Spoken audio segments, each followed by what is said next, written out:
Hello, everyone, and welcome. So, I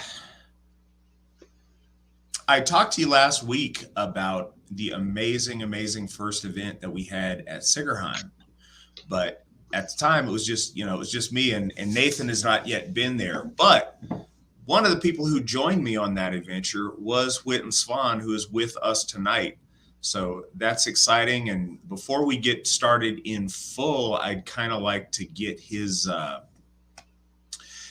take on that and have him tell about his experience. But before that, I want to get to some top of the show business.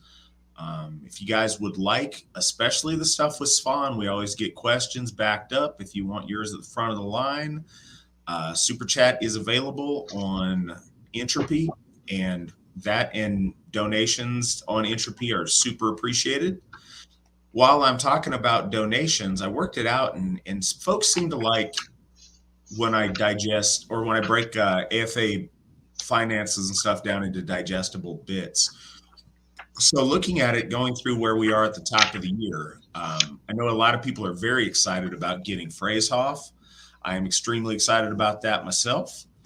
We're getting really close to hitting a couple of the markers we need to get there. But the first thing that needs to happen is we need to pay off the Hoff that we just got in July, and that's Njord's Hoff. So looking at that, if every member of the Asatru Folk Assembly donated $148, we would kill that debt immediately and be set and poised to get started on a war chest and figuring out Phrasehoff. So just putting that out there. If Nick will throw that number or that link up, you guys, that's the perfect spot to donate towards getting that paid off. I'm sure Nick will have that link up here in a second, but any of our fundraising efforts can be found at the donate section of runestone.org. Thinking of other stuff, it's very quick. It's coming up next weekend. Not this weekend, mind you, but that first weekend there in February, we're having Charming the Plow at Njordshof. This is the first national event that Njordshof is hosting, and this is going to become their yearly showcase event. So if you can make it to that, we would love to show off our amazing Hoff to you guys. If you're interested, please talk to if you're a member, either way, if you're interested at all in coming, please talk to your local folk builder and they can get you set up. If you're a member, they can get you all squared away. And if you want to be a guest, they can have that discussion and see about getting you vouched for so you can show up. Either way, we'd love to have you come out, and I'd love to see everybody there. Like I said, coming up just under 2 weeks from today. I also think our guest Witan Svan might be joining us for that. Svan, are you going to join us for that? Yes, absolutely. Excellent. There you have it. So you get to talk to Svan in live and in person, as well as me, if you would like to. Something else, I guess, to know, and we'll talk about this far out. Svan might have those dates, and Nick will probably definitely have those dates. But in March, which is coming up surprisingly fast, in March is Ostara at Thorshoff in Linden, North Carolina. So if that's something you're interested in attending, reach out to your local folk builder. We would love to have you there. Like I said, same applies for Njordshof. If you're a member, they can get you squared away. If you're not a member, they can see about getting you vouched for if you want to come check them out. I guess with that, Svan, could you tell the audience a little bit about, I guess, your perspective on how things went and what you think of the property for Sigerheim? It was beautiful. I love the structure of it, the openness of the beginning area. There's a huge open space that we can, build our foundations on. And then there's also an escalating kind of roadway that goes up high into the hillside, or it's far more than a hill, I would say, because it definitely the pathway kind of switchbacks twice to get there, and as it moves around, it encapsulates on the back side of this open space.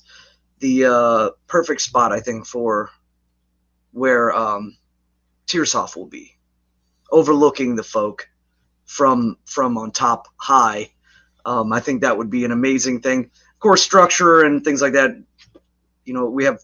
I think we have hopes, but we gotta look at sound decisions to make the pathway up there traversable by maybe vehicle or shuttle or who knows, and other things. But I mean, there's so much potential there. As far as spiritually coming there, seeing the land, the quietness, the stillness of the place. The boundaries were clear, clean, and so I felt very, very comfortable in the spot that we were in. I didn't see any ill omen. I saw only good things. I saw, when we were holding the bloat, there was lots of portents and signs. I felt like that moment was highly fated. But on the way up there, I mean, again, we saw, just natural landscape, things of that nature. We did see some of the remnants of the, I guess, the property from before, as far as like there was, some natural loss of life from, I think, a couple of the animals there.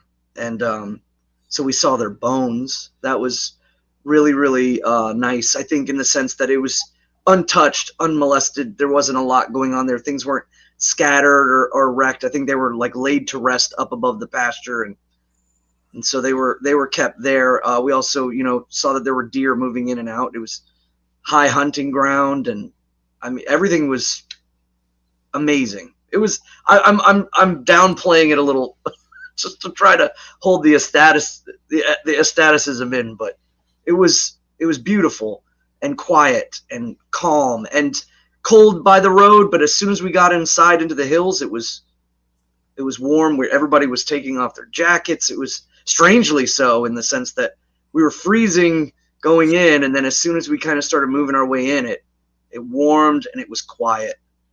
And the mist that was out near the road never really kind of encroached up into the woodlands. So it was beautiful. Yeah, I hope everybody on here gets a chance to see it one of these days. Beautiful, beautiful spot. We're still ironing out, what a timeline is for getting our first pioneers out there to live on the land and start getting it settled. We're going to wait until we have that all paid off, until the AFA can really start on our buildings that we want to do there.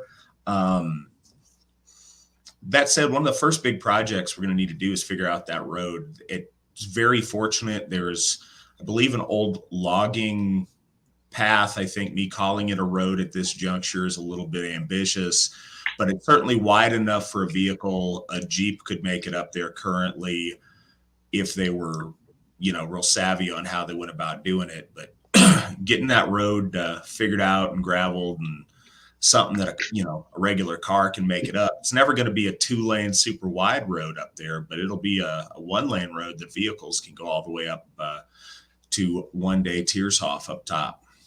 So yeah, it's amazing. So to the point of today's show, today we're continuing our show on our holy high gods, and today we get to talk about Heimdallr. And Svan, if you could kind of tell folks what they need to know about Heimdallr, if they've never heard of him before, or if they're familiar and just need a refresher on some key points before we get to taking questions. The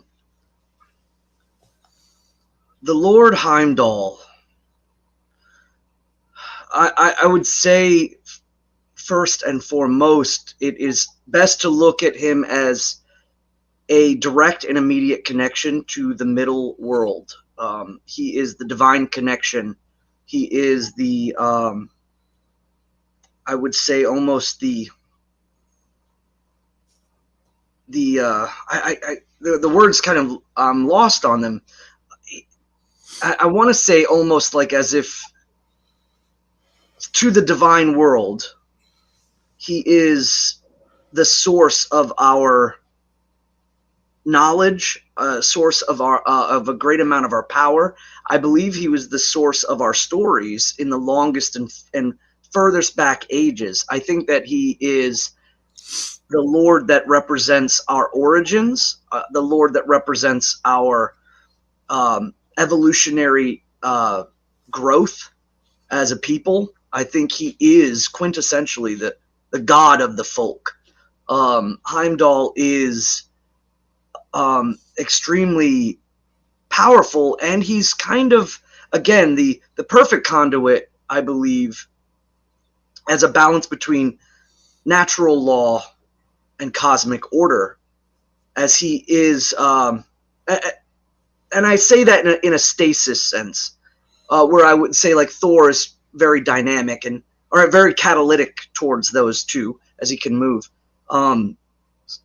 Heimdall represents the pinnacle point in which I think the physical realm kind of connects umbilically.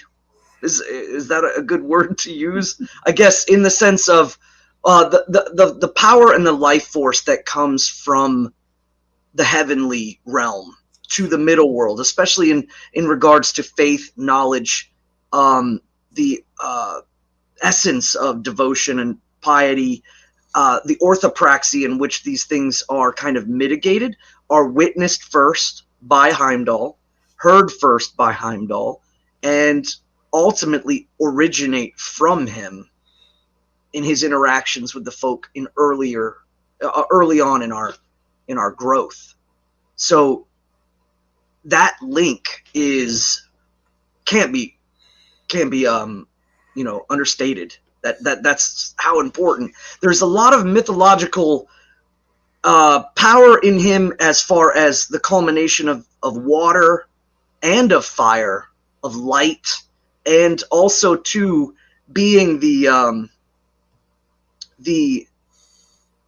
bridge, quite literally, between the heavenly realm and the middle realm, but also too the bridge between the elevated plane in which the gods reside upon in heaven, and how it connects them to the heavenly plane in and of itself, and that he is the threshold in which truly the most exalted mortals ever to get into heaven will pass through.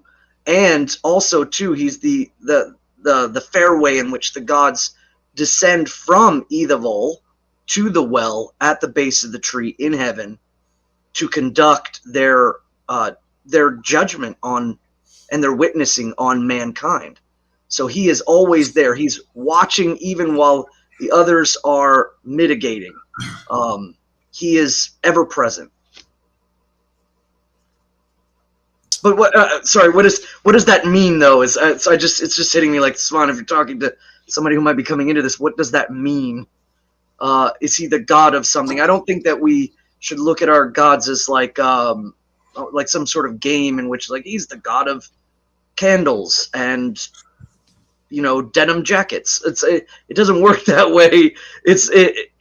Instead it's understanding the power structures of the cosmos, how they work together and why they are oriented the way they are, and understanding that he is a threshold to heaven and a connection point to the middle world through the soul and the mind, is first and foremost, I think, the most important thing that anybody coming in to Asatru should know, and that our devotion and our acts of devotion are witnessed first by him,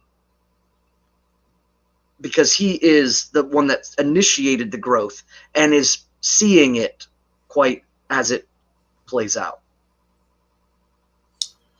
All right. Got a couple of questions in here lined up. Bodhi asks, Witan Svan, can you give us an etymology of Gjallarhorn? Also, why is Heimdallr the one to alert the gods of the beginning of Ragnarok? Well, first off, Gjall means to scream, to roar. There's many poetic words for screaming and roaring. And just like we use those two words just now, screaming, roaring, bellowing, echoing. But Gela means to resound and to make a great cacophonous noise. And obviously the horn part, again, alludes to the blowing horn. The blowing horn is a definitive symbol to Heimdall. It is as Mjolnir is to Thor, the Gjallarhorn is to Heimdall. And Nick, can you throw up the graphic of Heimdall and his Gjallarhorn? Go ahead, Svan.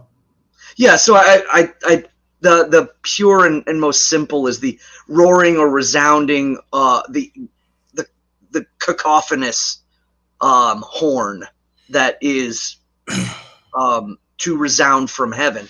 And to answer the second part of that question is the resounding part of heaven, the tone in which that horn will be sounded is all in lieu of the coming of Ragnarok, the time in which the chaotic forces of consumption and destruction and protomatter or the primordial come to rise up and try to tear down the upper world, and to tear down the tree, to tear down the walls of Eidavall, where the gods up on high, beyond the heavenly mountains or the heavenly mountain where Heimdall resides.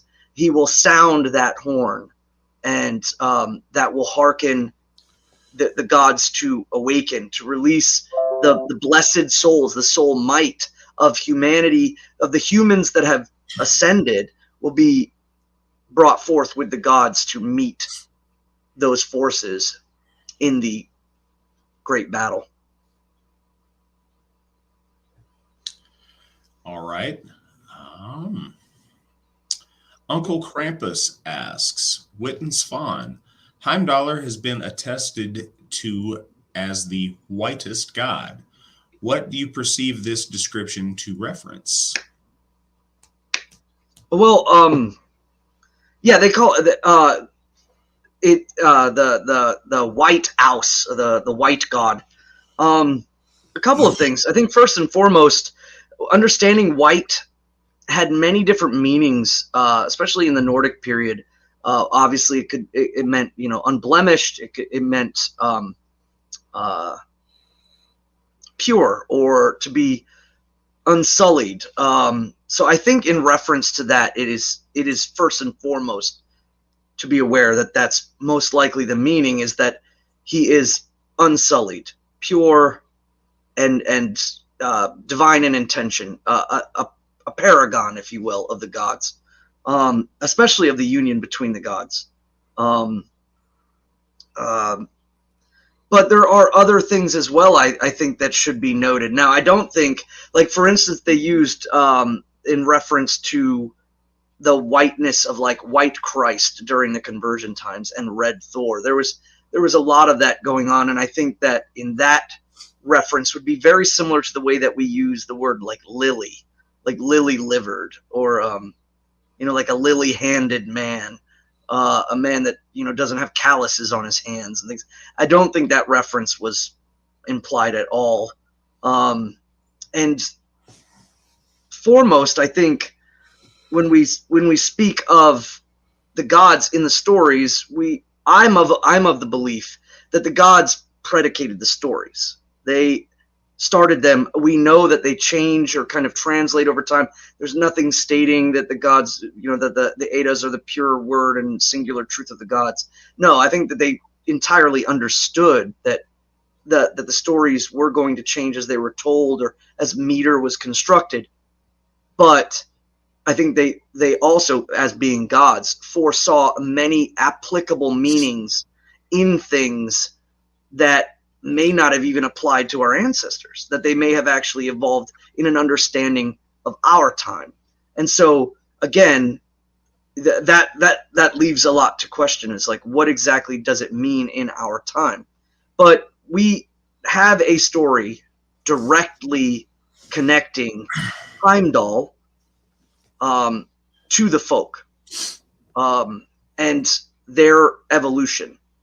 And to say otherwise would imply a universal sense that perhaps, and I've seen this played out where they try to say, no, this is a story that states the classes of Nordic society.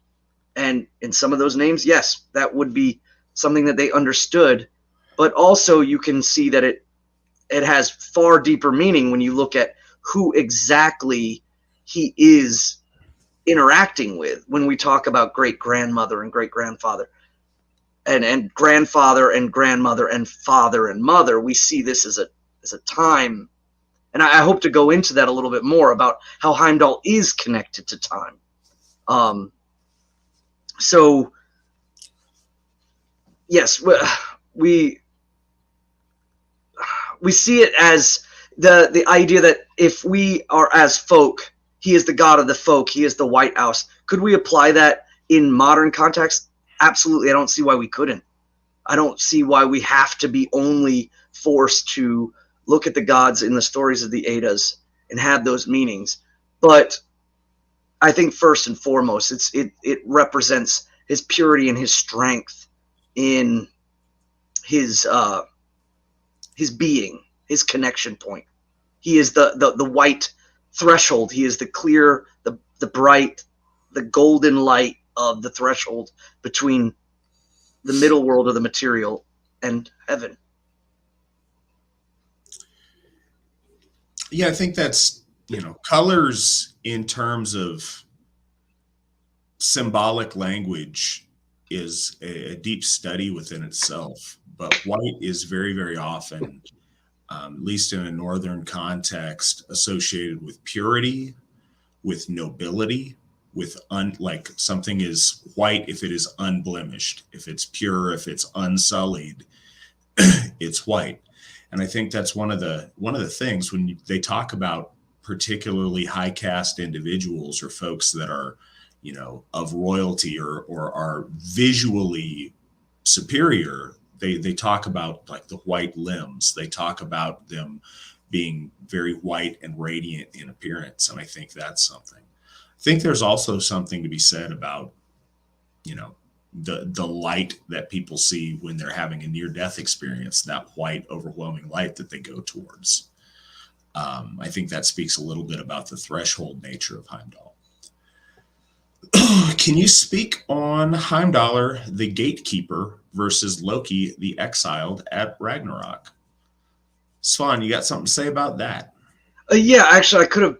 I kind of forgot a little bit as I was going, but yes, that is again the language of our stories. That and you nailed it right there, Ali. Is that the threshold, the divine point of connection between the material and heaven is he never fails in his duty. He goes and stops the threat before it can lay itself upon the fields of work where the shining plain where the gods reside.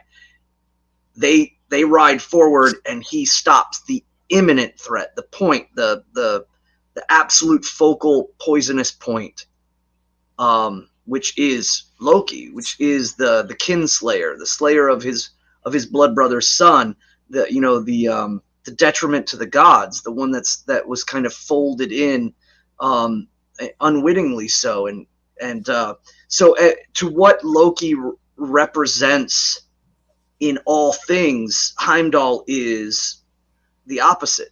And this doesn't mean, and I think a lot of people, well, you guys are just turning Loki into a devil, and it's that's not entirely true in the sense that we don't take Heimdall into one singular god of goodness and Loki into one singular element of evil. There's lots of components to both sides because nature doesn't work in singularity. But what Loki is the center point of that, or at least the dynamic point that travels from the world underneath to the middle and then to the upper. It shows it in the language that he is that driving force. And so what stops the driving force is the immovable object, if you will.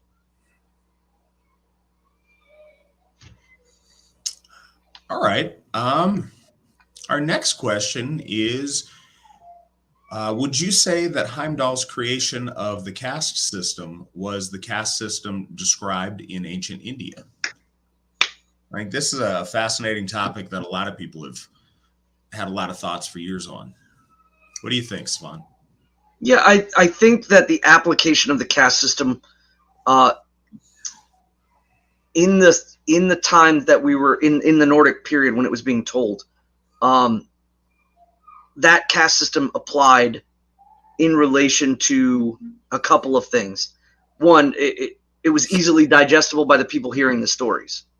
However, when we go back and we see maybe like multiple caste systems, we see that there's the presence of the three again, which is deeply connected to our lore. So there's 3 cycles that go through, and again, I'm alluding to the story itself. When you speak about great grandmother, great grandfather, so on and so forth, going back, we see a point of evolution in the groups as they go forward. So I think that it was applied to the caste system of the time, but there was clearly more than 3 levels at the time in Nordic culture, and you see that the 3 is still being maintained because that's the mythic language from the oldest, from the gods, and it has a deeper meaning than simply just the caste system of the time. And when we're talking about the thralls and the carls and the jarls, and you could take that into a lot of different ways too. But I'm of the belief that even back then, our ancestors understood the 3 castes in that sense, but there were more. When we speak of like the spots between a free man and a jarl, like being a thane or a bonded man. There's lots of different other classes, but the 3 was specific, and I think that's connected to the true deeper meaning of the stories. Is that as far as the caste systems go in India, I mean, again, our ancestors understood hierarchy, and that was digestible, but I think it has a deeper meaning. All right. Sorry, guys, I had to step away during Svan's dissertation on the caste system. Heard my daughter screaming horribly like something was terribly wrong. It wasn't. She was just misbehaving in his 2, but I still had to go check it out. Next, I've always read into Heimdall and Loki's turbulent relationship as a sort of dichotomy between cosmos and chaos. Have I been reading into that correctly? If so, could you expand on that? And I know you've already touched on this briefly, Svan, but could you expand on that? It's getting to the point where this is great. I don't even need to be here. they're pinging off on things. You guys are getting it, Brill. You're getting it. Cosmos, cosmic order, remember too, Thor is the catalytic moving point of cosmic order and natural law. Heimdall is the stasis point, the pinnacle point, the point that doesn't move. He's kind of like, I would say, like the equivalency of maybe like the North Star of heaven, as opposed to the North Star of the middle worlds. But it's more about a spiritual guidance, or a beacon back to the place where the gods reside. And in that, he's a semblance of everything the gods represent, against or standing up, unmoving against that which is or ultimately becomes the malignant opposite of the gods. So yeah, I mean, you're right on it as far as, yeah. I don't know if you have anything more on that one. I'll say Goli. I mean, no, it kind of is what it is, and I think everybody gets it. You've been over it a few times. What I do think, and I'd like you to touch on a little bit more with folks, is Heimdall's vigilance in guarding that entry point into the heavenly realm. One of the things that's fascinating is his ability to his sharp hearing and his keen eyesight. He is a god custom built for vigilant sentry duty, for being always on guard. The Allfather, in order to see things and know what goes on, he sends his ravens out. Heimdall just has to, use his vision and his senses because he's so very attuned to those things. Do you have any thoughts on that or the significance of that, Svan? Yes, I think that first and foremost, it is to be understood that Heimdall is born of the world, or born of the middle. So I don't necessarily, I do mean the earth, but I also mean the middle, the material, the physical and metaphysical that resides in the middle. He is of it, and so therefore he can never really release himself of it. I think that there are many gods that are of this, and I don't think that the intention is to be released, but in essence that they are brought up and placed. Heimdall is placed as a figurehead on the edge of heaven because of that connection, that deep connection from the primordial, which is, I would say, the ocean or the water. That primordial connection that he has is the perfect reason why he is the figurehead between the heavenly realm and the middle realm. Because when he sees, he says here, he hears the grass growing on the earth, and he can hear the wool growing on sheep. What we're talking about too is like an elapsement of time. I've always taken it to mean that connection is that he is separate from, but can always equally and instantly see the machinations of time in the middle world.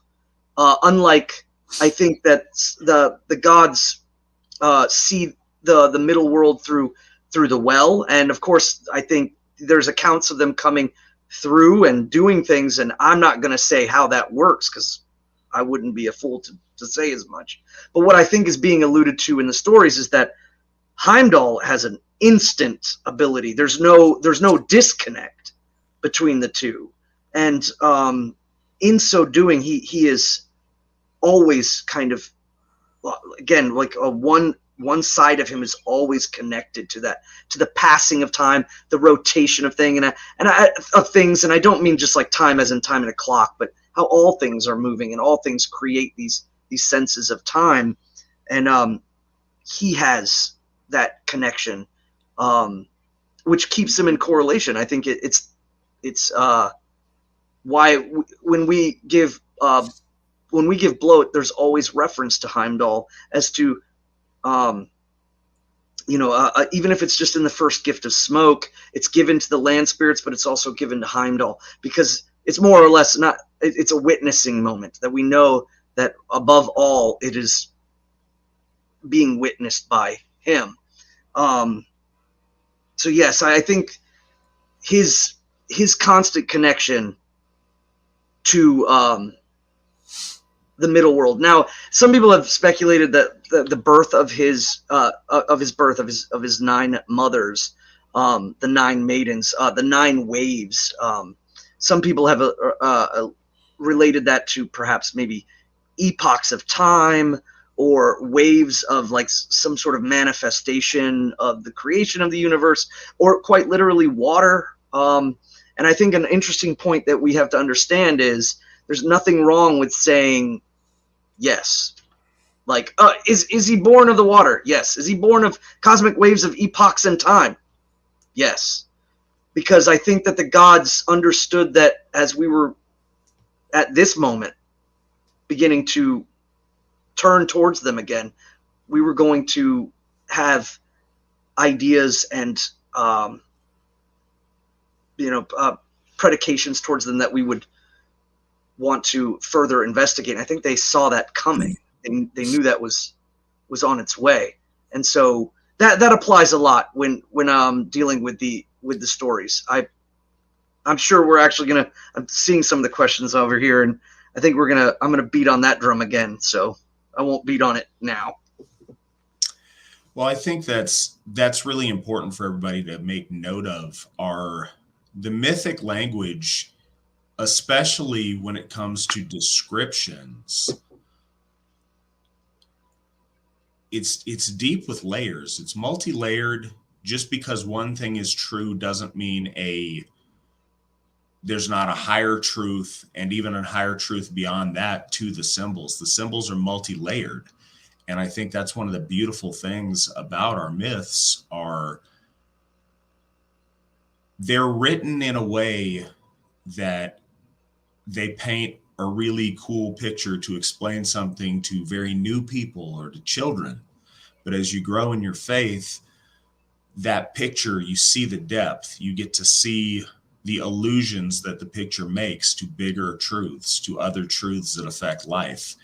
And as you grow and you come back to our myths at different times and different seasons of your life, you will realize different truths that our myths convey from your vantage point at the different stages in your life. And so I think that's absolutely important that we know those layers of understanding are built upon that mythic language. But also, one of the things that I just think is interesting, I don't really have a point with this other than it's fascinating to me, is to see how our gods get wisdom and get knowledge of things. Some gods get wisdom and knowledge of things by drinking from a well, by consuming something, by seeing into a different source, by sending out ravens and having them come back and report, by having prophetic visions of things, by knowing what's to come and not speaking, by learning Sather magic to conjure the dead to speak to them and tell them mysteries. And it's interesting that Heimdallr's approach is a very physical and organic way of gaining knowledge. He literally sees it with his keen eyes and hears it with his ears. He perceives it in a different way. And I think that way of gathering knowledge, because our gods, to us, certainly are all-knowing. Universally in the cosmos, are not all-knowing. They're wise beyond our wildest conception of wisdom, yet they still have to attain, to go out to win wisdom, to win knowledge, to win these things. So I think that's just fascinating. I don't necessarily think there's a point to it other than it's just something really interesting to think on, that the description of Heimdall kind of inspires me to think on. Well, one other thing too, the figurehead point, and it's something you had just said kind of hit me, is again the figureheading point of where Heimdall sits on heaven. I think that when we were discussing earlier, and we were talking about Bragi as in the sense of sound, and Iduna as the sense of light, the prismatic nexus point of sound and light, both with his Gjallar horn and with his eye, and the very rainbow bridge, the Bifrost bridge, the glimmering path. There's a lot to be said as our understanding of these things become. He is the prismatic center point in which all of those cosmic forces descend down into the middle world. And so if you could see all of that funneling and all that power of the gods, it comes through him at that moment. And then, like what you had said, he then stepped forward and walked into the world. Very few gods do this in a sense. I think that's why a lot of times there is some wonderings, or I think a lot of leveling of ideas that perhaps Heimdall and Odin are one and the same. And I don't believe this, but I could see it, because again, it's such a rare and interesting point, especially when going from a stasis throne to a dynamic throne. so quickly and even more so rarely for Heimdall that it would be highly suspicious. But again, seeing that, and what I mean by a prismatic point, and this is something I just wanted to get at, is perhaps our ancestors did not see Heimdall as a prismatic point, but we know now about light and its differential space and how it works, and suddenly Heimdall becomes not less but more. And I think that our stories do that quite often when we talk about the rotation of the earth with day and night. And there are two horses, Álfvarkr and Alsvíð, for the sun, but there is only one for the moon. And I think people could say, oh, well, that's speculating about the time in which the moon is moving across. But yet, out of all those three bodies, two of them rotate upon their axis and one doesn't. That has a high significance of symbolic language that I don't know if our ancestors truly understood, but that the gods knew we would look and see deeper into those things. Just want to take a second to acknowledge, I see Jackie over in the chat room. It's great to have you here. Jackie is our Dutch member joining us. So that's it's great to see you on here, and I hope you enjoy the program. Sam asks, how do you feel about his depiction in popular media as a black god? What are your thoughts on that, Svan? Well, I mean, first and foremost, it's euhemeric right out the gate. All of it is. So, like, to make the gods mortal, this is just modern man's euhemeric symbolizing of making the gods into mortal men. It's Saxo Grammaticus of Hollywood. You know, they still carry some of the symbology in their, perhaps if they're speaking about like Marvel's, Thor's, purity, but it's just it's euhemeric, knee-jerk, lowbrow entertainment, and I think it's okay that we just admit that right out the gate all around. And some people can argue that it has use in the sense that it keeps the names of the gods around, but that wasn't needed by Hollywood, and they're still here. I mean, they've survived conversion times. They have survived much because they can't be separated from us. So what you end up having is this just kind of troglodyte kind of interpretations of the gods. And when we talk about the Black Heimdall, I remember when this was really being discussed. It's a hot topic, but the question is did they do it deliberately? And that is left, I think many of us would say, yes, they did it deliberately. They made the White House black because they just thought that would be funny to do. Who are they? There's a lot of scratching on that one. But at the same time, again, all along the way, the story, whether it's I'm still upset that they made Odin. They let a Welshman play Odin. No, I'm only kidding. No, what I'm saying is that it's kind of a moot point from the gate. It's they're the story of Thor and Loki being brothers. All of it is just a big trough of garbage. So it's just one more thing on top of another thing. It's a friend of mine, said it best, is they're trying really hard because when you see something that is in place that's not supposed to be there, it surprises you.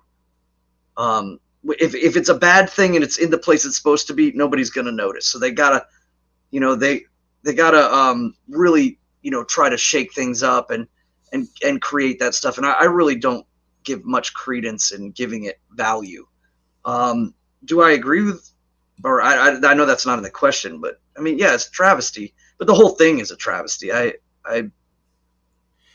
It's one of the things I think people get very bent out of shape about it. Certainly the choice of casting in the movie, I have no doubt, oh, this god is known as the whitest. Let's get a Negro gentleman to play this guy.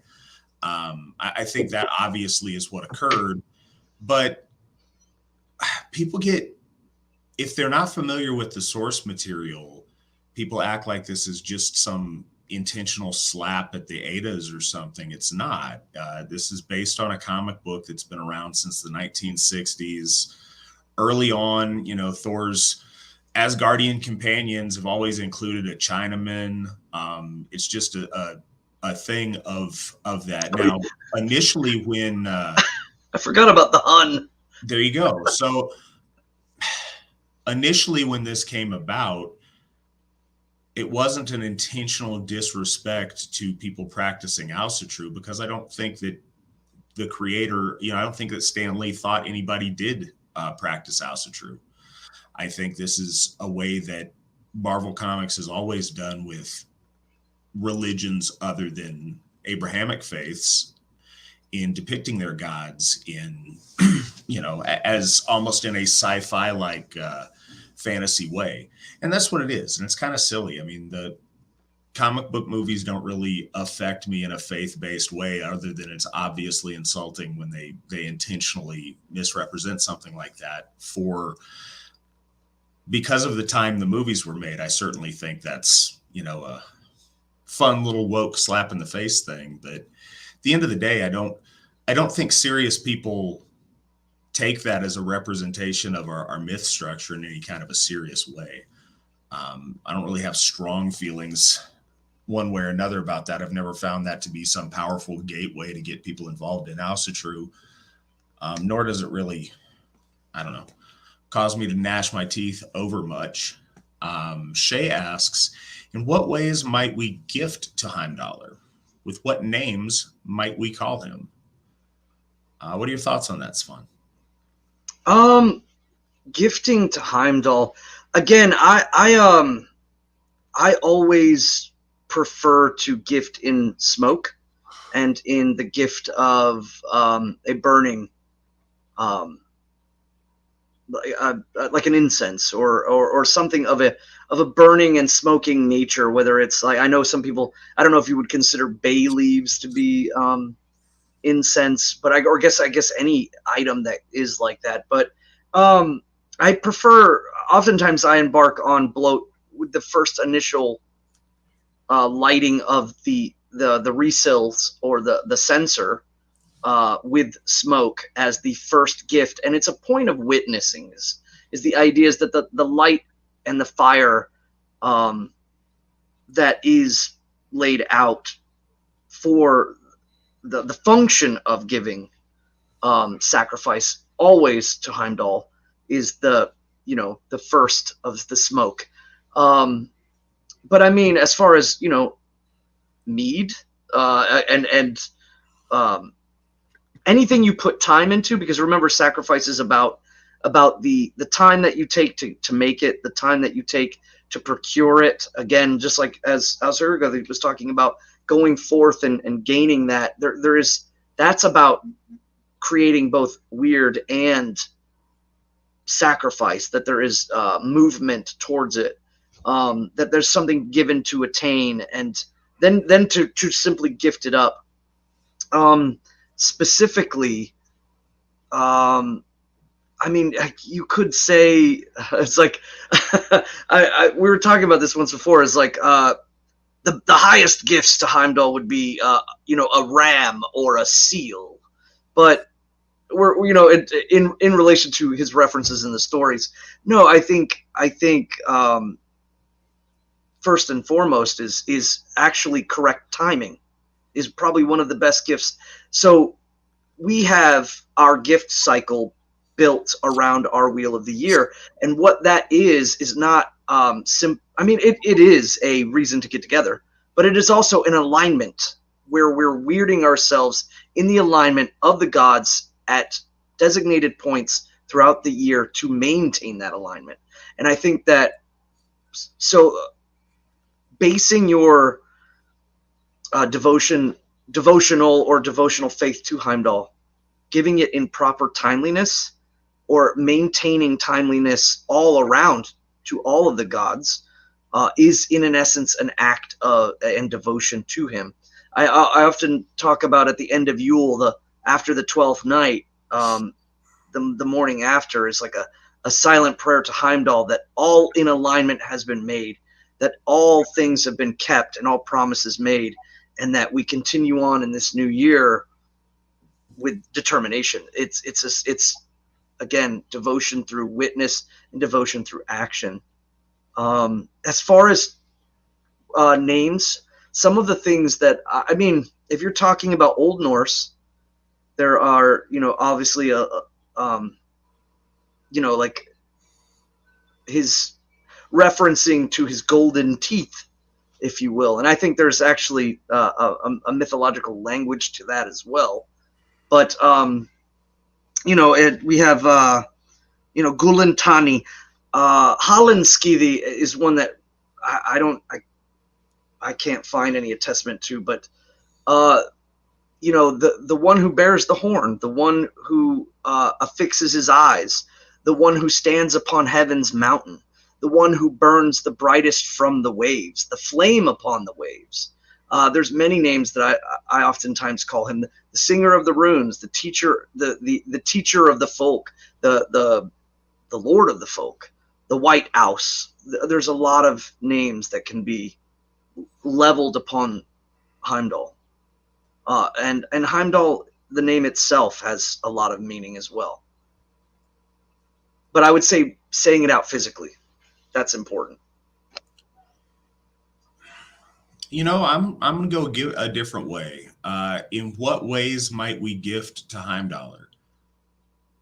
Piously and sincerely.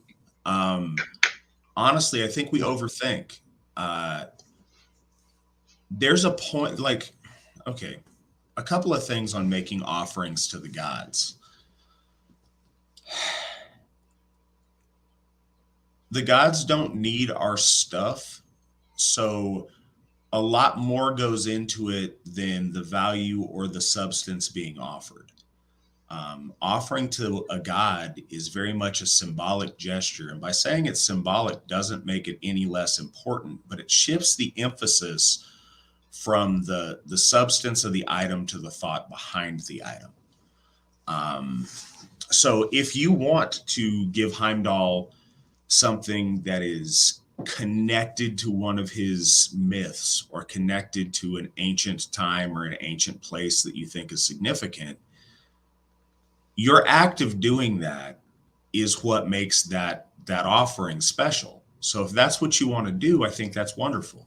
If you don't have that context, if you don't know what to get him because you're not, a lore scholar and you don't have some unique point of history that you think would honor him, then the default is do something that you think would be a respectful thing to offer him.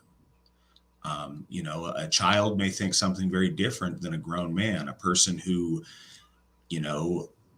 is a soldier might think of a much different offering than a teacher might think of. Any of those things are fine. The point is that you're making an offering out of devotion and piety, and that it's done with reverence.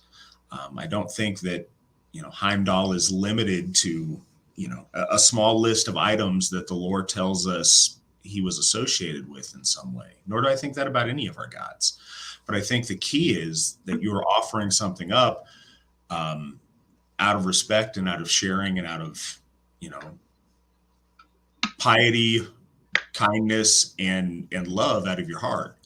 And as to what to call him, Svan's right. You can find in our Eddic lore, fitting kennings that ancient skalds used to use, and that's great.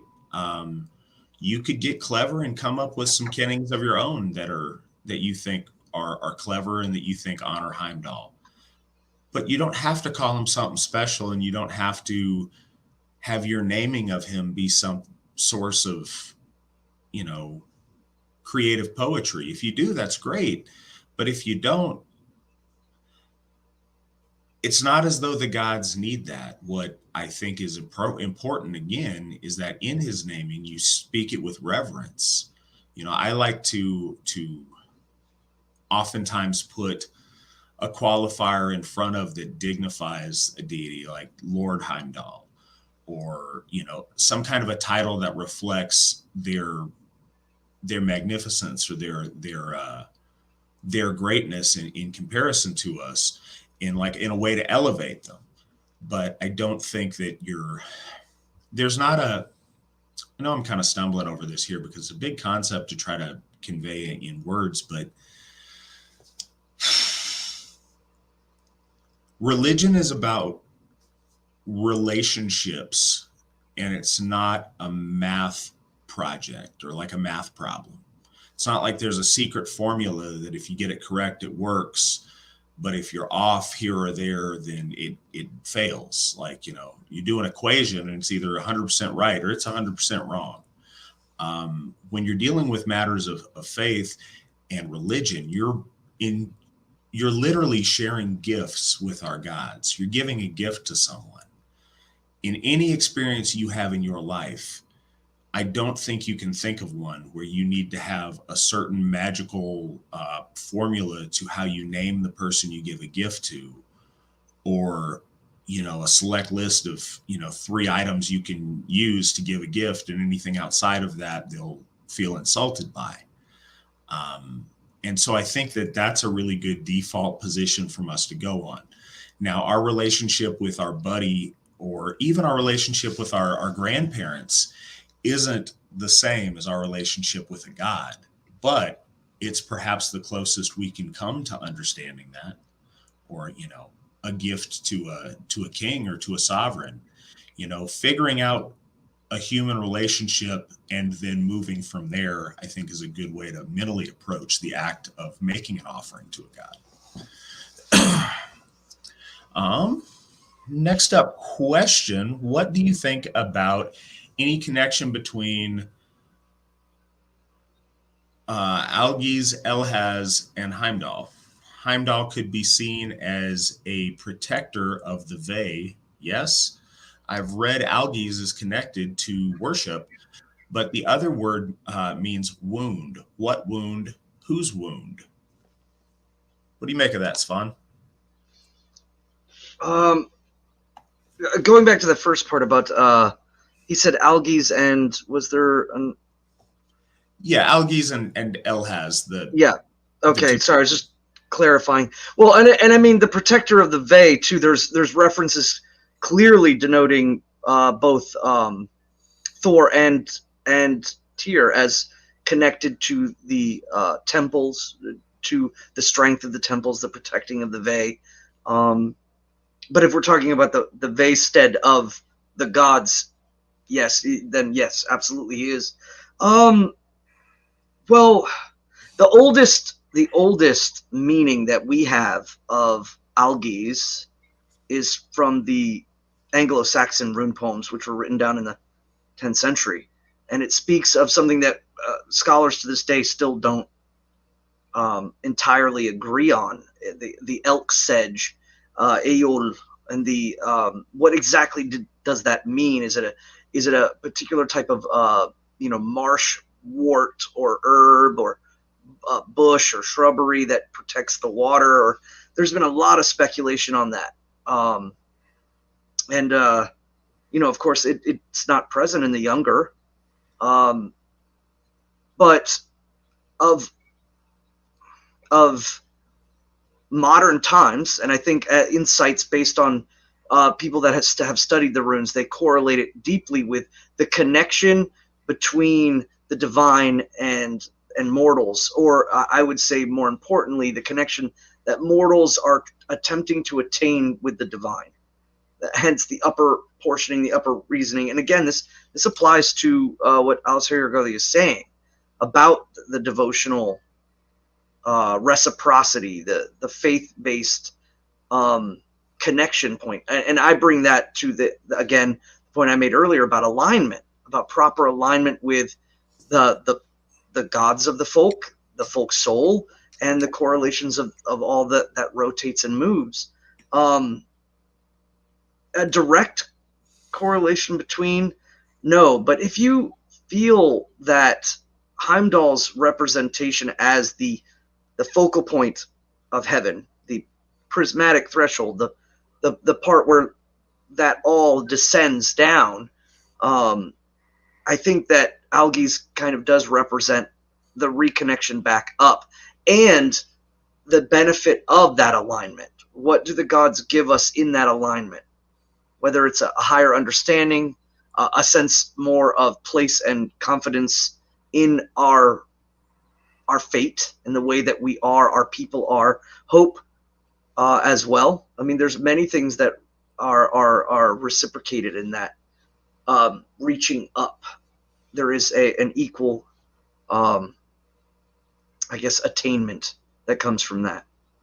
But yes, I do agree. He is the protector of the Vey. He is that threshold. But I think it's also a representative of us attempting to attain that which is above us, higher than us, and that comes in devotion, piety, and then in that devotion and piety turns into higher thinking, higher acting, and that starts the process that I think the gods ultimately want us as a people to undertake. Yeah, I'm not sure the rune wound correlation Yeah. there, or where you're finding that the word somehow means a wound. So, maybe if we find out some more information on that, that's something we could speak to a little bit better. I absolutely think esoterically, as far as runes of protection, Algi's is always big on that list. I think that's great to use that as a symbol of Heimdallr, or as a talisman of protection, or as an idea of protection, of the sacred protection of the Vey. I think one of our biggest correlations with understanding Algi's as a position of worship is the Algi's stance, or the stance of man standing up with his arms outstretched towards the heavens. And I think that's a fundamental visual of that. But if you see that in different Futharks beyond protection, the upward turned Algi's is the life rune, whereas the opposite, and I don't know if maybe this is where some of the conjecture about wounding comes in. When you see an opposite of that, the year rune, or in other systems, the death rune, is an Algi's upside down. And we'll use this. We use this today at our interment sites of AFA members, at the 3 people whose remains are interred at our Hof sites. Their tombstones all read, it starts with that life rune, then the time they were born, and the date of their death, bookended with that death rune. So I don't know if that's part of what some of that confusion might be or not. Yeah, the severely wounding is, again, I made talk about how the rune poem speaks of like a protective sense, and it's it states in their sedge or sick, haveth oftest on fen, wexed on the water, wound thought grim, like it wounds greatly, or grimmed, and blood brenneth Bjorna, blood is born. But it's speaking of the grievously wounded, and it lives on the fen waters. It wounds severely and stains with blood any man who grabs it. So it wounds greatly, and I think that's again, it's making reference to the edge of something, the protection aspect of. And I think that's very much what the obvious symbolism of that rune being elk, the obvious symbol of that being the antlers of the elk. Yeah, they'll gore you, and that will mess you up pretty bad if you get in a brawl with the elk and an elk's protecting something. And as mundane as that may be, again, like I said, there's layers to these things. The iconography of that, the imagery of that, teaches you a bigger truth about the mystery of Algi's. So, it's that fierce protection, much like the elk is protected by its magnificent antlers. Sam asks, in beginning a relationship with Heimdallr, how can I build the connection with him specifically? I'm going to go ahead and take the first stab at this, and I'll hand it over to see if Svan has ideas on it. But I want to follow up with what I just said about about overthinking. If it's cool to look, okay, for example, when I was brand new and I didn't know anything else, and I was, I don't know, at the time I was like 20, I drank a shot to Freya. I shared a shot. I poured out a shot and I drank a shot of Goldschlager because Freya likes gold. And I got some cat food and I opened up some Fancy Feast, the kind with the little shrimps in it, because Freya has two cats that pull her chariot. And as simple as that is, it was me using the little bit of lore that I knew at that time to try to make a gesture. There's any level you can take that on. It can be simple. You can do something, elaborate because you have a deep understanding of, man, in this region of Sweden, Heimdall was particularly worshipped. Therefore, this is a local incense they have there or a local liquor they brew there or something. You can do all of those things, and the thought you put in it is beautiful. I don't mean to minimize those kind of offerings, but when you're just starting out, the important thing is that you're doing it, and the important thing on top of that is you're doing it with respect and reverence. You ask how to offer to Heimdall specifically, as opposed to one of the other gods, and I would say reflect that in your speech that you do during it. Respect that in the verbiage that you use in your prayer. When you make an offering, speak to the God. And it's not so much about getting something back. I think very much we also have this, this is one of the sacred cows in Asatru that I try to butcher because I think it's very misleading. This whole gift demands a gift thing. If you keep score on all your gifts, it's very much not in the spirit of nobility. That's in the spirit of a different group of people and the way that they approach a lot of things. We're not keeping meticulous score on gifts that we give to friends of ours. There does become an obligation to give back, but it's much more about building relationship. Our gods have blessed us with so many things. Heimdall specifically has blessed mankind with so many things. We could offer him gifts for the rest of our life and not make up for the great things that he's already gifted us and paid forward. So when you do it, I would do it with an attitude of, here is my offering. I'm here. I would like to be closer to you. I would like to know you better, Lord Heimdall. I'm here and I'm listening.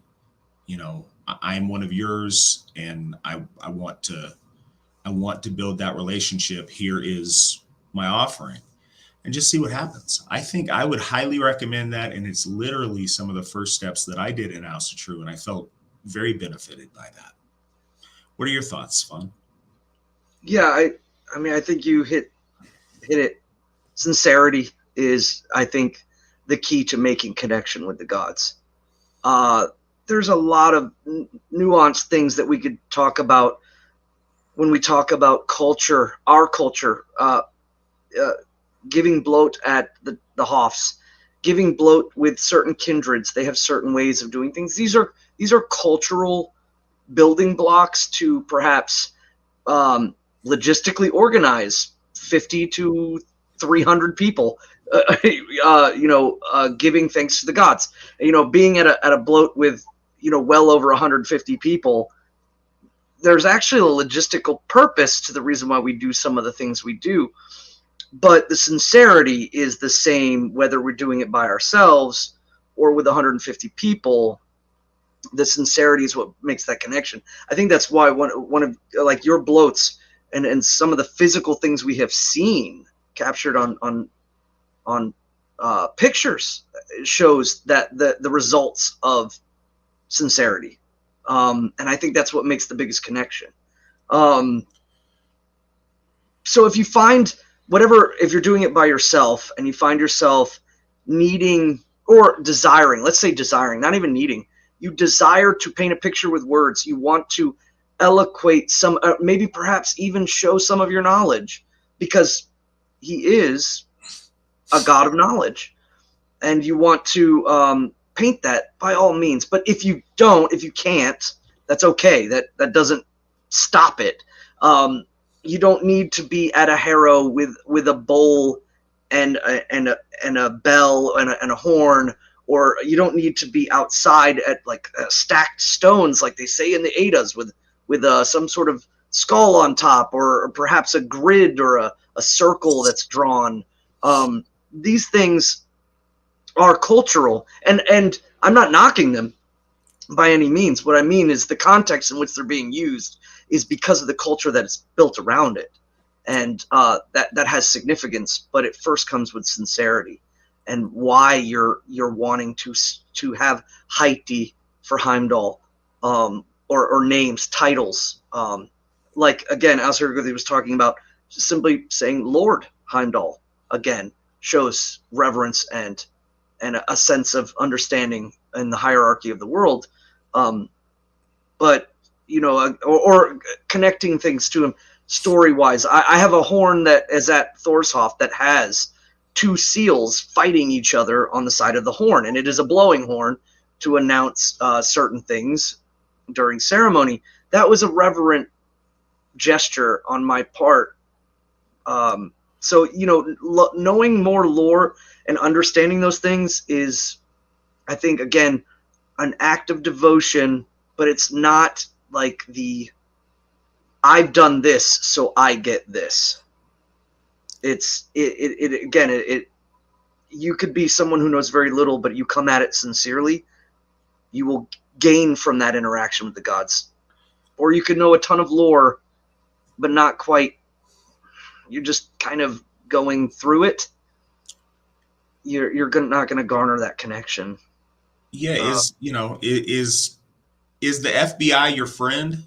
Because I guarantee you they know a lot more details about you than your best friend. Just because they snoop and store information doesn't equal having a relationship. And I saw over there in the chat, Cliff making a note about Goldschlager and Fancy Feast. I don't do the Fancy Feast anymore, but I'll tell you, I think Goldschlager is a solid beverage of choice to bloat, to give offering to Freya with. I stand by it. Not only that, but it's delicious. I would imagine that Lady Freya would enjoy it. I hope that she does. But I think that's a fine beverage choice for that. It's strange. There's certain gods that we've come to we've come to an understanding or an assumption that they like certain things, and even because it's not found in the Eddas doesn't mean it's not legitimate. We've written 54 years of modern Asatru lore with the relationships that we've built. Thor prefers dark beer is one of those things that people kind of have felt to be the case. Yeah. Or sometimes Tyr likes a deep red wine or a Merlot is what I've heard. Again, I don't know. It sounds kind of silly, and I don't mean it silly, but it's just kind of a modern thing that we've come up with that we feel are offerings that have been received well, or that things work well with. And I think that's really important. If you look at, it's so much more important to looking at this in terms of a gifting cycle than it is in terms of a formula. And there are people out there that have, and so as much as I downplay really elaborate, played out ceremony when doing these things, I don't mean that towards anybody who does that through authenticity. I mean that because that's so different than how I approach things. It's not how I express myself in the most heartfelt way. To some people whose brain works like that, that is how they put the most of themselves into it, is by coming up with elaborate, lore-based, things, and then putting that love into their offering. That's beautiful. I don't take anything away from that. Just know that everybody does things different.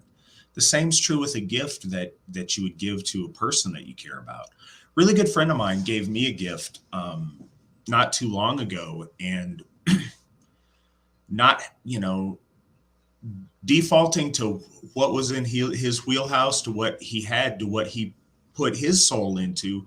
His gift was to sing me a song that was a cover of a band that we both like, and it was a really apropos song, but it was really heartfelt, and that made it really touching. I think that the heartfelt part is what is essential in any kind of offering, and it's especially essential in that first introductory, like, hey, I'm just coming into this, I don't know you well, I want to introduce myself, and I want to start a relationship.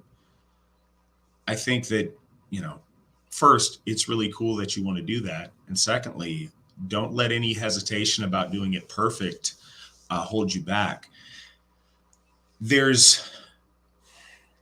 It would be wrong to say that there's no right and no wrong way to do it. There certainly is. But the things that make something one of the many right ways to do it is piety. The thing that makes it one of the infinite wrong ways to do it is irreverence. So as long as you use those as guideposts, I think you're in a good spot. Our next question: am I correct to assume that to the gods, time is irrelevant? There is no past, present, or future. It's a state we as mortals can't put into words. So, no, you're not entirely correct on that, but you are correct in the last statement that it's a state that mortals can't put into words, because I don't think that either Svan or myself could give you the exact understanding that a god would have of human time. In the AFA, we believe very much in something that we call mythic time and mythic space. And in that context, our conception of time runs simultaneous, to where the past, the present, and the future have all are going to happen, all are happening, and all have happened simultaneous. In the realm of the gods, how exactly they perceive time could be very, very different. To explain to our ancestors, certainly we see our myth cycle laid out with a chronology in a lot of ways, with a foreboding about Ragnarok, or a pre-understanding about something that's to happen, in the future, or a maturation process of things. So I think that there's certainly some component of time to our gods, but for us to say exactly what that looks like from their perspective, I think is an impossibility. But yeah, the most true thing that you said is it's a state that we as mortals can't truly put into words. So do you have any thoughts on that, Svan? Yeah, I just when the gods, or when we speak about the gods in relation to time, we are talking about movement. Things move from many different levels.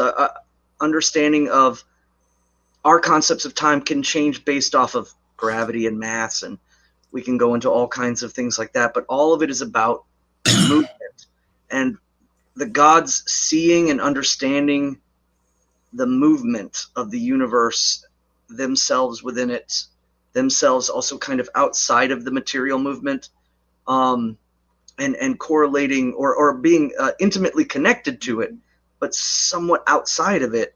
It's an acknowledgement of movement, because I think that the goals that the gods have spoken of in the stories about the attainment of understanding the past to seeing into the well, these are great symbolic points of understanding levels of movement.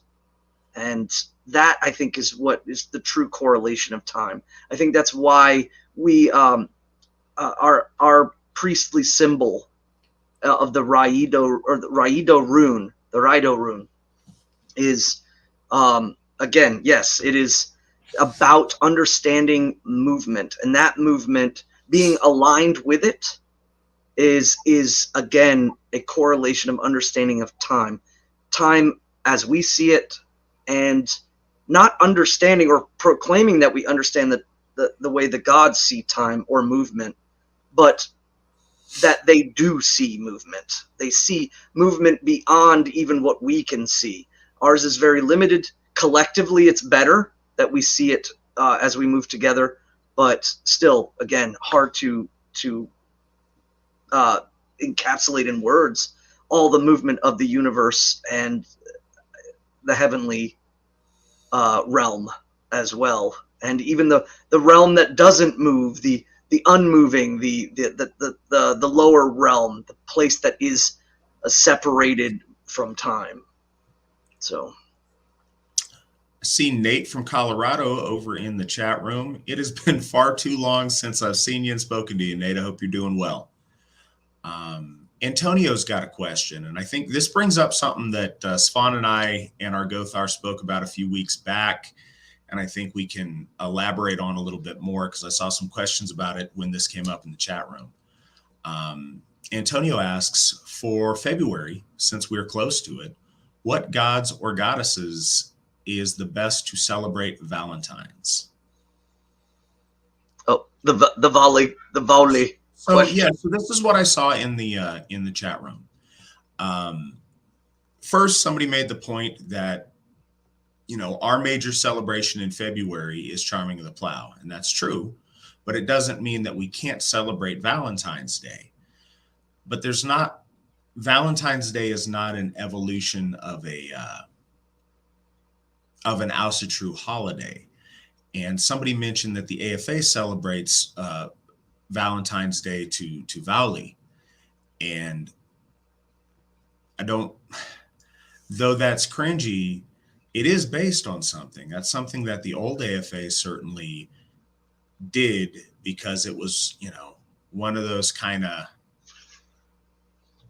cringy initial steps in figuring things out. And I think that they imagined an association there linguistically that that's not the case. But yes, it is a fact that in modern Asatru, there was a time to where people did celebrate Tivoli on Valentine's Day. Now, there's never a wrong time to honor one of our gods. If that's what you want to do, it's not hurting anybody. And I'm sure Vali appreciates the honor and the celebration that he gets. But just know there is no connection other than that both start with a V and an A. There's no deeper connection there. Go ahead. And the bow. Well, and the bow, but if anything, I think the bow makes it worse because it makes and this may seem like a strange concept too, but I was talking about this with our Gothar. I don't want to be irreverent to gods generally. I certainly don't want to cause any irreverence by insulting Greek and or Roman demigods by talking about the association with Cupid or anything else that has to do with with a Valentine's Day archer.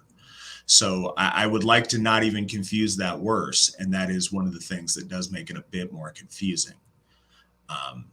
But yeah, so Svan, if you could advise, you know, aside from the fact that we should also celebrate Charming the Plow in February, if there were a particular god or goddess that you think would be the best to celebrate on Valentine's Day. Sjoven, right away. It's like I want to get it out as soon as you started angling in that direction. I was like, Sjoven. The Holy Lady Sjoven for us is the Maiden of Fensallr, the mistress that covers all matters of love.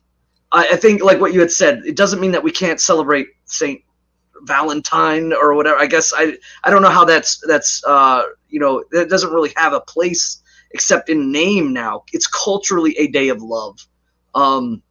I think there's a lot of holidays that we have culturally here in the United States that maybe some of our members elsewhere might not, you know, understand or culturally connect to.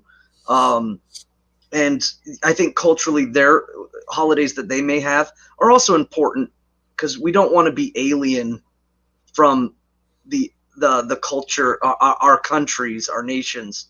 And if it is good, then it is good. But it's not worshiping Vauli specifically on Valentine's Day is, I guess it is deeply misplaced. The bow, which we will cover when we do cover Vauli, about the true, I think, point of the bow, and in relation to some of the things that we'll be talking about with in worship to him. But yeah, it causes a lot of confusion. I would say Sjoven is the goddess of love, whether it's familial love, brotherly love, emotional and heartfelt love. It can apply to a lot of things, and I think that in relation to Valentine's Day, I often do give prayer and blow to Sjoven. As far as, like, again, Charming of the Plow is a big one there, because we are preparing for the equinox, the converting point between that of the dark tiding of winter to the bright tiding of summer. And so it's important that we do that. But yeah, that thing, I think, came about because a lot of people were grasping at an attempt to fill markers within the year in order to bring people closer to the gods or have a relationship with the gods. And they were attempting to do that. And I think they attempted to do that simply based off of connectivity by sound. And it made it easy for people, because when Asatru was reforming itself in modern times, it was much akin, again, based on sincerity, but not, we were still working through a lot of details. And so some people do give devotion to Vauli during that time. But again, the correlation between that and love is kind of misplaced if we talk about Vauli as his throne, his dominion is makes that a very interesting combination of the two. Yeah, it's really important to look at things in context.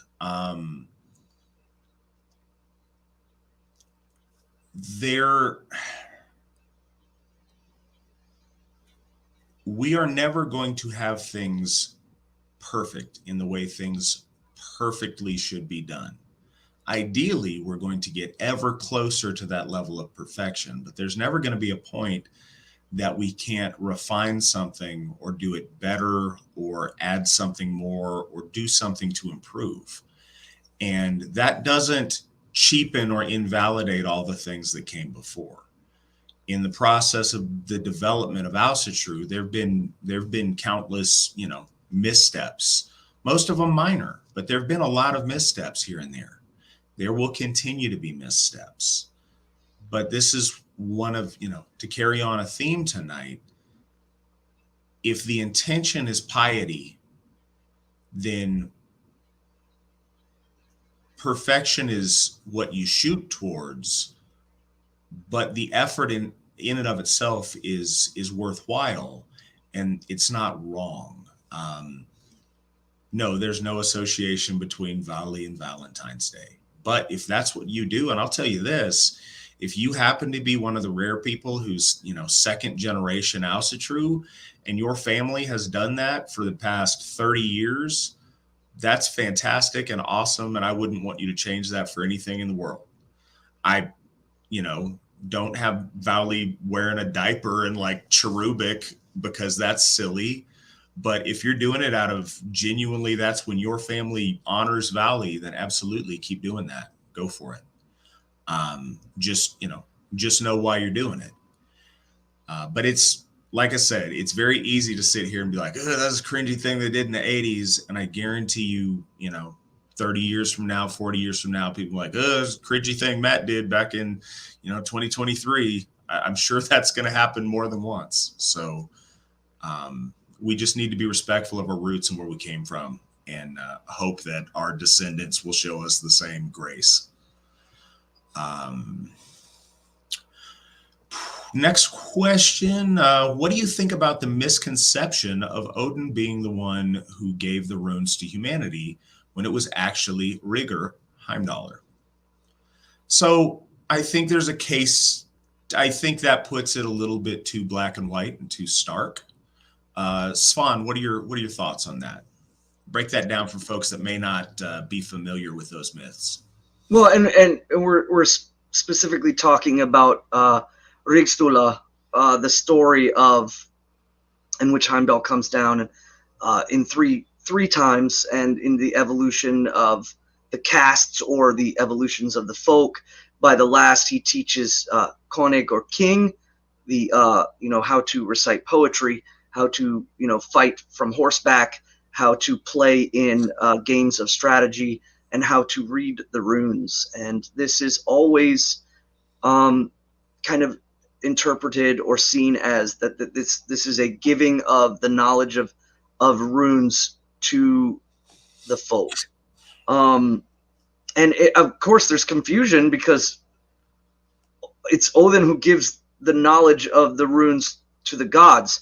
But again, when we're talking about the runes, that placing himself upon the nexus center point of heaven and seeing the constructive sounds and movement that create all, and then bringing that knowledge forth, and being seen as the rune father. He is rightfully so. If we are to take it in a sense of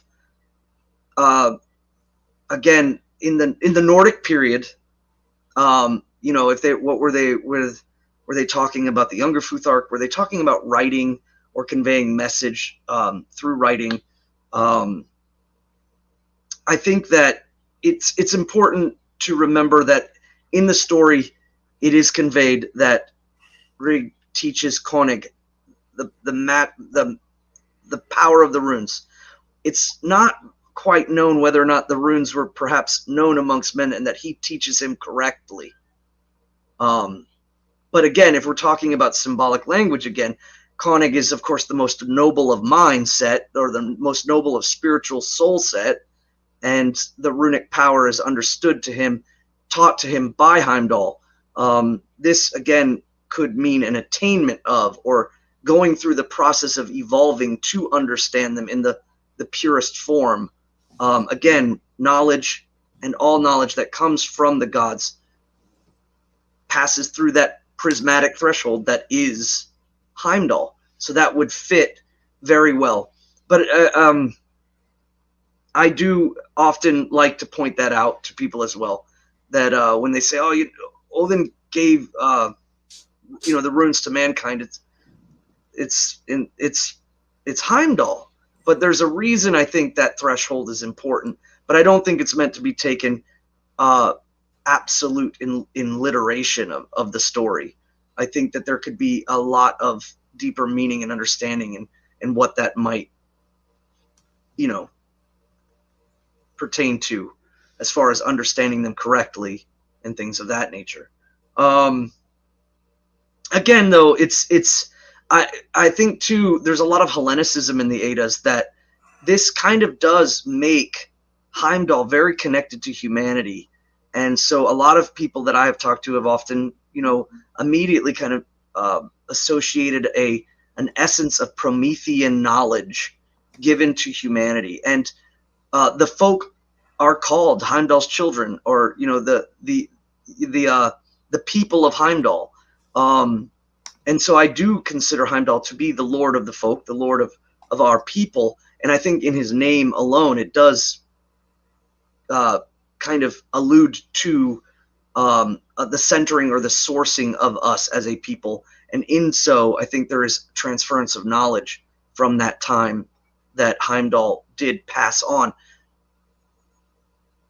In a way, I kind of believe that's where the stories originated from as well, is that these stories that have evolved with us over time came from the gods to man, and man has taken it and have, broken it down into meter, have brought it into song, and have conveyed it into stories to children. So there's a lot of knowledge there that was, I think, passed down. And again, he's a threshold as much to heaven as he is to earth, in regards to much of the the great wisdom and divinity of the gods. Yeah, I think that's true. I think that's one of those lore fine points that, folks who think that Odin gifted mankind with the runes, they're not wrong. Odin discovered the runes, learned the runes, took runic knowledge, and then applied it in ways for men to use. Um, he won for conscious creation the runes, and yes, the lore says the Heimdall, instructed King on how to use them, but I just think that it's not entirely correct to cut Odin out of that runic equation, because I think that's a big part of how our people got the runes was Odin's learning them and getting them from the gap, getting them from the void, collecting them when he hung on the tree, and bringing that knowledge to conscious creation. Does the AFA celebrate Yule during the full moon of Hrutmanuther, after the winter solstice, as it is traditional from the old days? No, not at all. The AFA celebrates Yule from the night of the 20th through to New Year's Eve. That's when it's Yule time. That's when colloquially our people have celebrated the midwinter, end of winter holiday celebration since, long remembering. And that's when it makes sense to do that. We celebrate Yule. Certainly the solstice occurs during Yule, but no, we don't try to do, moon calculations and celebrate it, into January or whatnot. It's a very convenient and useful time for us to celebrate 12 days of celebration to start, to start the night before the solstice and take it all the way to culminate at Mother's Night, or at 12th night on New Year's Eve. And I think that there's some people that have been mentioning that, like, I got into not a debate or anything. It was just a commenting about that. Most of those people that are speaking of that time, if you're following the Anglo-Saxon timekeeping, yes, your Yolmanad and these things were extended and don't align up with the Gregorian calendar. A lot of people know that I'm a big calendar fan about timekeeping just in general, but that's, again, the Anglo-Saxons used that.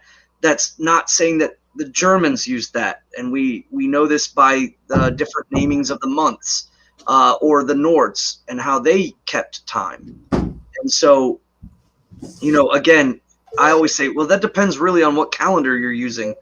And for us, Yule and starting around knowing about the winter solstice is important.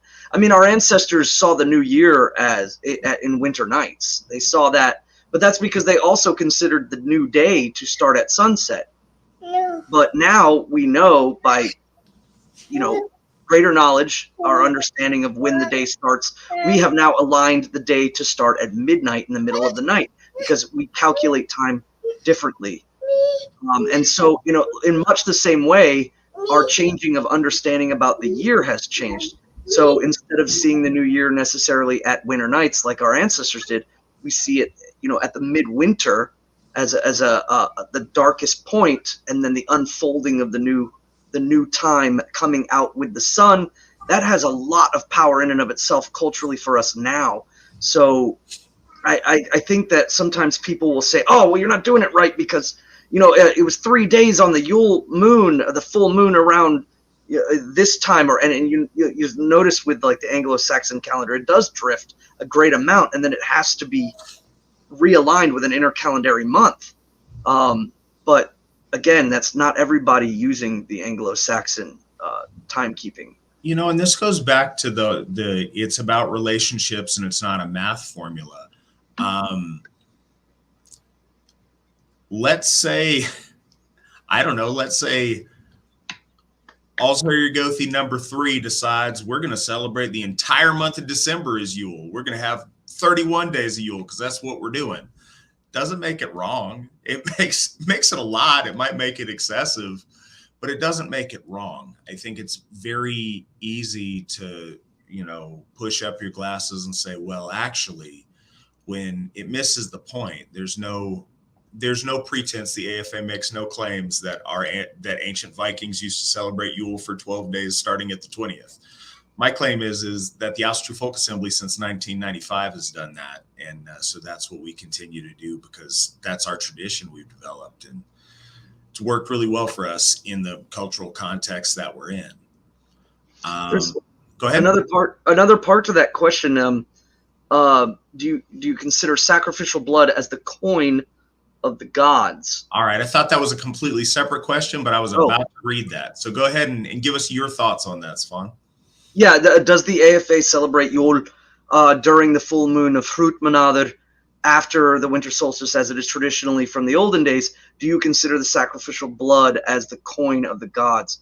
I think it's worth noting what that coinage represents to our ancestors. I mean, like if we're talking about like Gormanadr and the month of culling the herds and giving thanks by gifting with exchange of the bounty and the loss of that gift that is to be shared with the gods is also, again, creating a deficit for the folk, but in order to ensure that the cycle is continued and that to give reverence to the bounty. But that can apply to many things, and we see that with our ancestors a lot, whether it's with again, we talk about bog sacrifices as far as like weaponry and perhaps even the war prisoners of the migration or early Germanic periods and things like that. Again, it is about the context of the gift and its purposing. I think that the intent and the sincerity of that intent, and also to the loss and what that represents in that gift, the price it takes to. I often talk to people at the Hof when many of them come for hours and hours away, and I tell them, you have started your gift giving the moment you left your home. You have traveled miles and miles and miles and placed much time to come out and stand with your folk before the gods. Your gifting has started the moment you stepped out that door and taken the adventure and the deed to come and give faith to the gods. And I don't think that blood or the bloating is somehow more paramount. Like, these people are giving mead and I'm giving, blood, so my gifts are better. Again, it comes to about sincerity and the nature in which you are giving and what you are giving and why you are giving.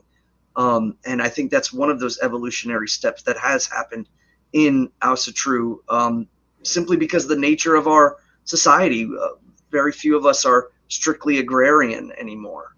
I've met some Asatru who have homesteads, and they do give a gift in blood, but they're also doing it around the time that they're going to cull the animals for the winter, or to remove the older so that the younger can attain the food and have to breed and give new children for the next year,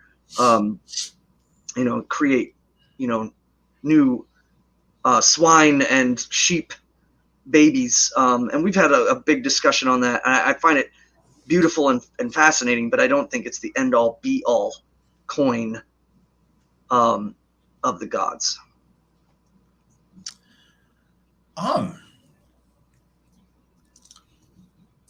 So it's interesting. It's a complex question that goes more than just yes or no. The blood of sacrifice does different things on different levels. There's layers to it. as a means of transmission of message from us to the gods, that can come in a lot of forms. And I think it's very effectively done with mead, um, as you know, putting our energy into that liquid, transmitting that liquid by pouring out into the fire or wherever to the gods. I think it accomplishes what we're trying to do.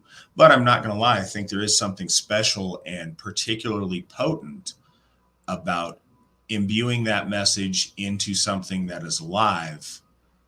And then at that moment, that that thing literally transmuting from the living into the dead and carrying that message beyond the veil.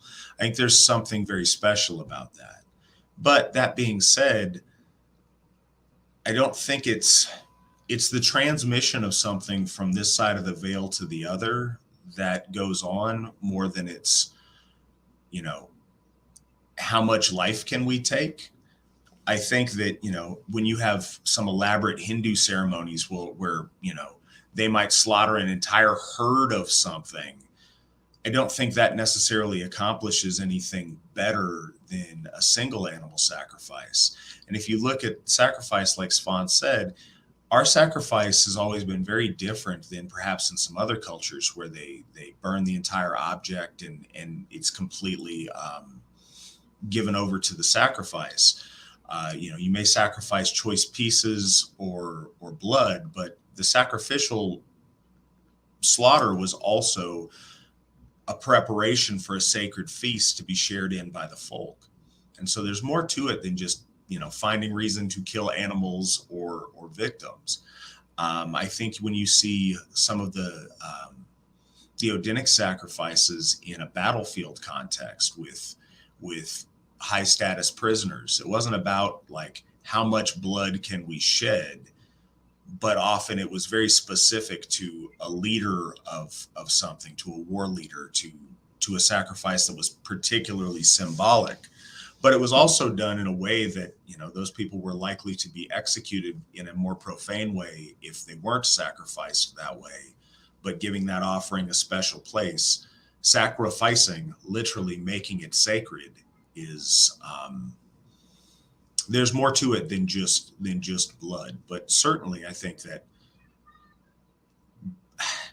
it's, yeah, in a way, it is the coinage in the sense that it is the means by which value is transmitted from one point to another. But like I said, I think there's so much more to it than such a simple phraseology. Matt and Svan, what is your favorite book written by an AFA member? Svan, what's your favorite book written by an AFA member?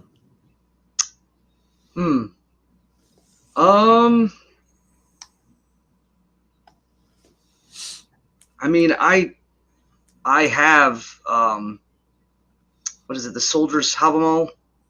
I think that's an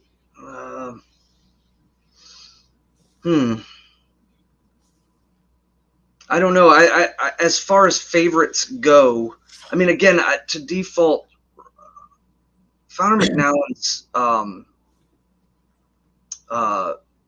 Asatru, a native European spirituality, I've utilized quite often in reference to new members. So I think in value, that's the highest one, because if I meet folks who are interested in Asatru, and I don't proselytize, I just simply speak of like what I'm doing, and then that goes into, well, what is Yule? What is this? So you believe in many gods, and then it's just the easiest way for me to lay that out and say, here, read this, and it gives you a very basic understanding of where I'm coming from spiritually, and that usually starts a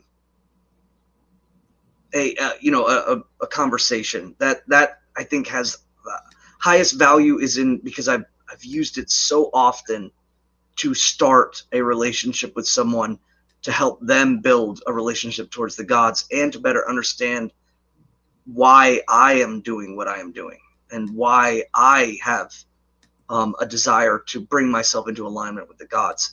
And I think there's a lot of philosophical points in that book that help really diffuse a lot of the clinging tissue of Abrahamic faith without it being necessarily it's not about destroying another faith or saying, I hate this faith, so I'm going to do this. Instead, it's like, no, there are people that have great value in this ideology, but I find more value in this ideology. And this ideology is more important to me, that being of good deed, a being of clean word, not abiding by things, being loyal, being building relationships with the gods, building relationships with the community. All of these things are continuously laid out in that book. So I would say it's my favorite because I've utilized it as a threshold so many times. I think my favorite, and this is an obvious one, is Asatru, a Native European Spirituality by Steve, and that's for a couple of reasons. I got to proofread that before it was published, which always makes it kind of cool and special to me that I was one of the early people that got to see it. I also just think that a lot goes into making a book that sometimes people don't realize. And in the era where a lot of things are self-published, it's very easy just to roll stuff out that's not as refined as it should be or as it could be. I know that Steve took a lot of time writing that book and polishing it up and making it look the way that it does.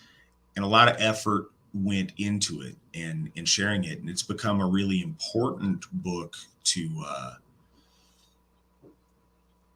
introduce new people to Asatru and give them kind of an idea of what the AFA is and where we came from. And I think that's a really useful and interesting book. And like I said, I have kind of a personal connection to how the book came about. So that's probably my favorite.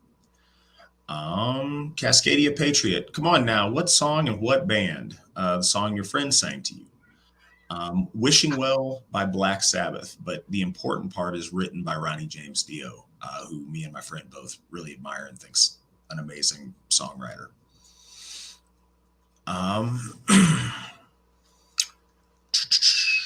Sarah asks, should we and how can we take back the rainbow?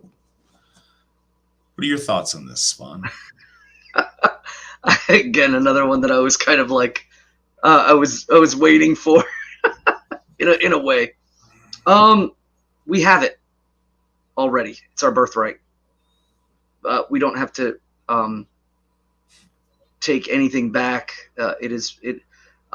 When something is made in mockery of or in an attempt to facilitate the same beauty, I mean, there's imitation of it, or there's an attempt, crude hands to sculpt, divine light in other ways and with other purposes. And I just think that in reality we have it already. When we talk about Bifrost is the glimmering path, and there is some etymological connections to the possibility of Heimdallr, a Dalr, like as a bow or an arc, and Heimer being the world. So he being the world bow that is, the reclamation of anything in that regards is starting off with that it was lost to begin with. To reclaim something that was lost. It's never been lost. We have every right to it. It is ours. And so, other people will use that symbology for other means and other reasons. But for us, that is the connection, the divine connection, and it is shown in its spectrum to have that meaning, that bright fire. But it is, in a way, we are I guess reconstructing the meaning to make people aware that we still attain it. that is important. And I think that's what you're talking about, is how can we build the awareness that we attain it. And I think that is in, again, the construction of our Hoffs, in the devotion of our faith, and in our piety to the gods, and our deeds in which we honor them. And of course, Heimdall, we are of Heimdall, and Heimdall is of us. So we don't have to reclaim something that is already ours wholly.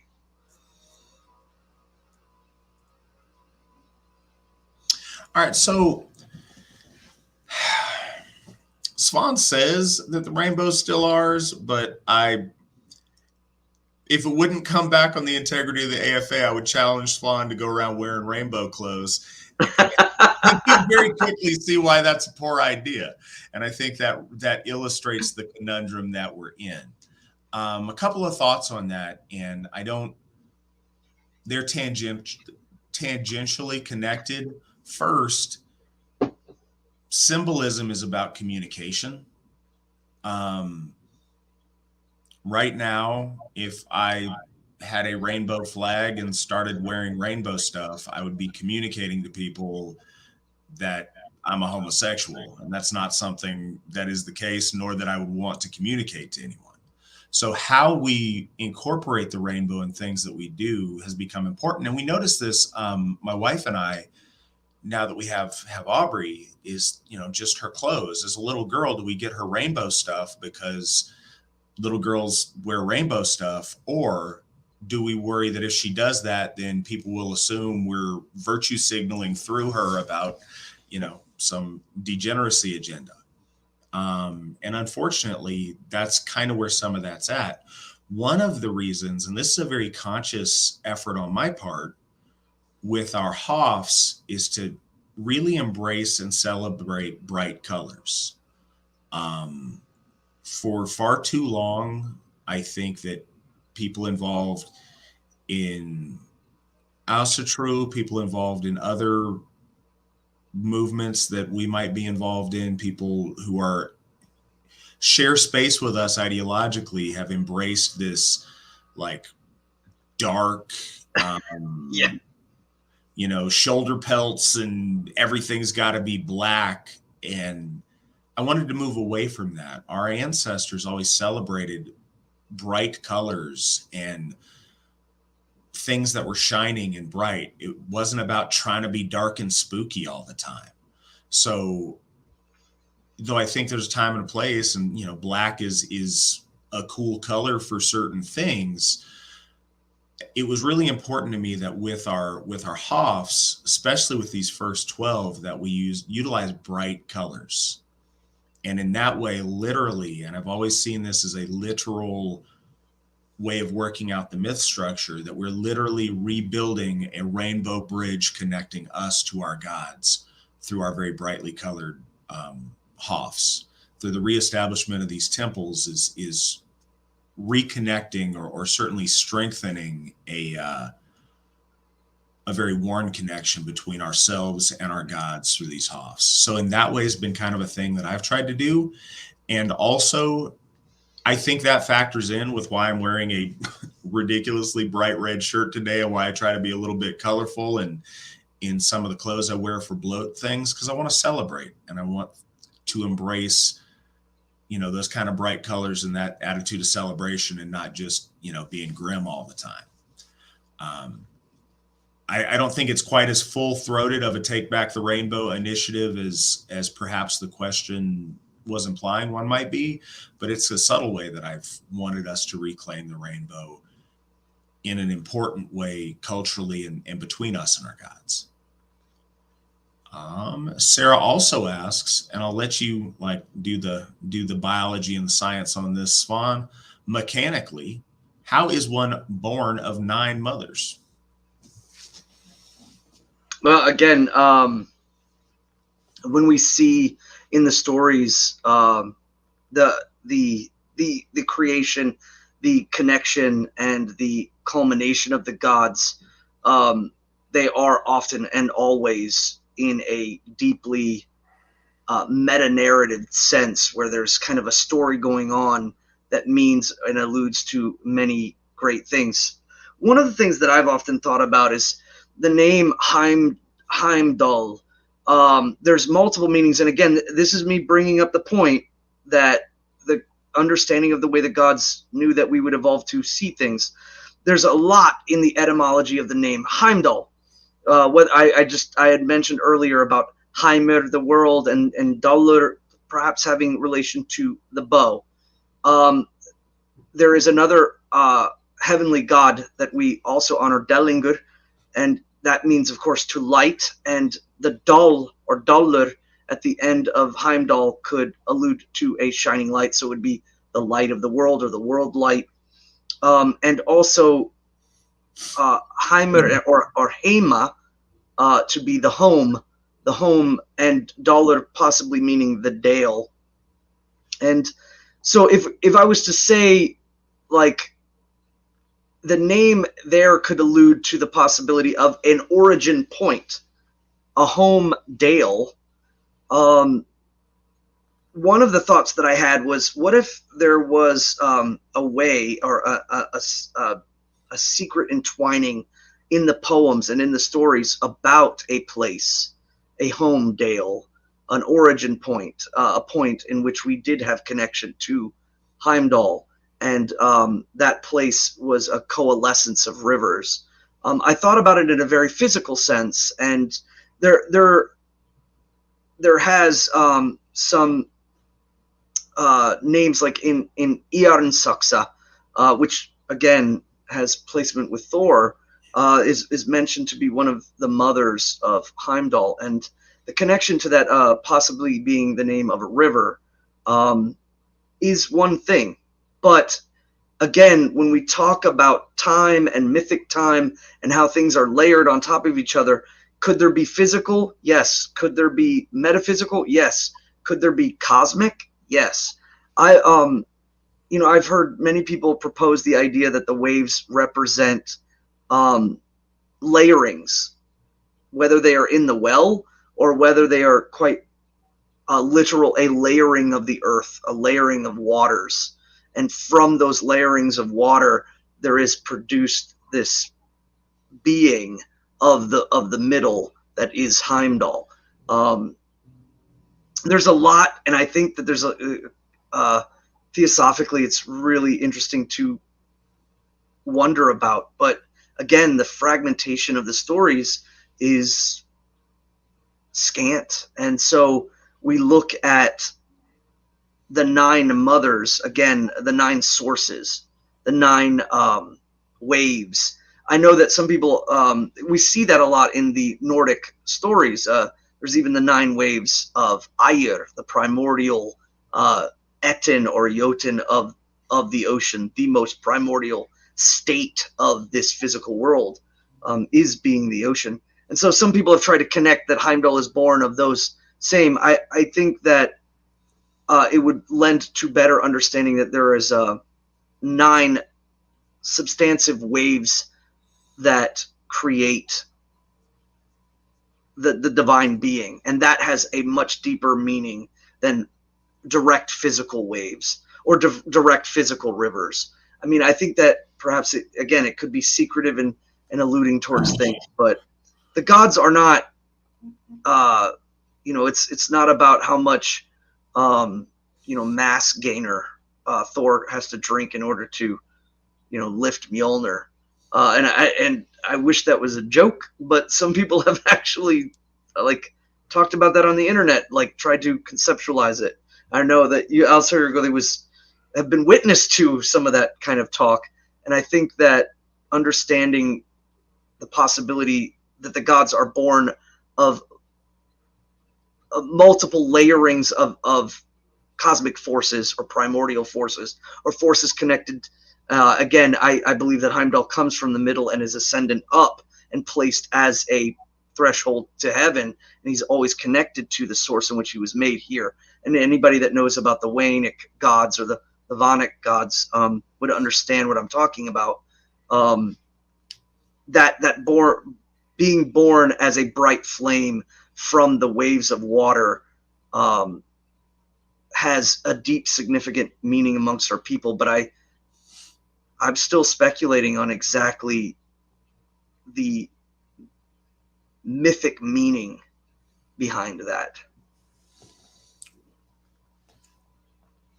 That's something that Svan and I have talked about a little bit, and we're still very much discussing and thinking on, but the relation between the 9 waves and myths involving Poseidon, and perhaps a connection between Njordr and Heimdall in a way on those waves. And I think that's an interesting thing. But mechanically, certainly Heimdall did not occupy 9 different wombs in a biological sense. That doesn't make sense. But when you talk of something being born of something, linguistically, it's completely appropriate to talk about the circumstances causing something for them to be born of it. If you have a hatred of someone born of jealousy, it's a turn of the phrase that means that brought it into being. Certainly these 9 waves of things brought Heimdall into being, or created Heimdall in the way that we've come to know him and shaped him. Exactly the deeper points of those things, again, it's something we're kind of discussing, and hopefully we come to a better understanding of the more we worship him. Hopefully when we get a Hoff to him, the way things are going relatively soon, we can develop that relationship deeper and come to a better understanding of that. In the meantime, Lawrence Forbes, our loyal Canadian to the show, gave us $10 and said, "Great stream, y'all." That's it. Just wanted to say, y'all. Well, we appreciate that, Lawrence. And as always, we appreciate you tuning into the show and being part of things. We're all Southerners to the Canadians. There you go. I don't know. You're an Icelander. I think that's further north. So Obsidian Skull asks, from the perspective of Asatru, do you think that Manichaeism is not a natural position within heathenry? And do you think it could be a position inserted by upbringing residues of a Christian society? What are your thoughts on that, Svan?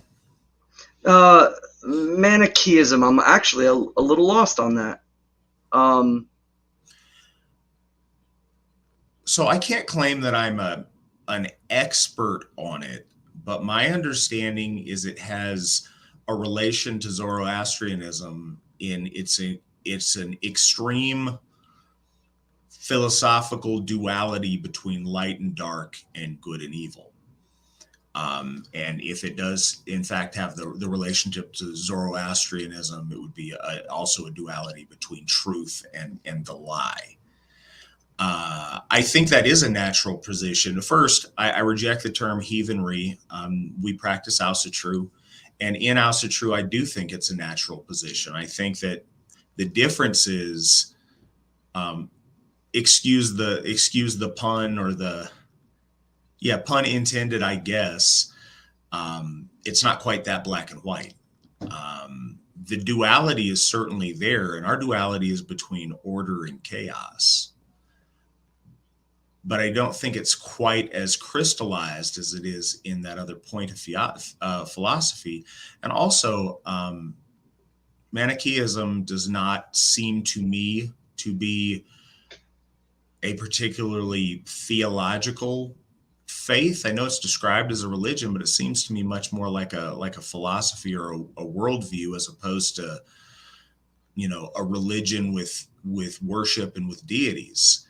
But I do think that, if it is in fact based on a Zoroastrian root, that is ultimately based in Aryan religiosity, in the same way that Asatru is a descendant Aryan faith.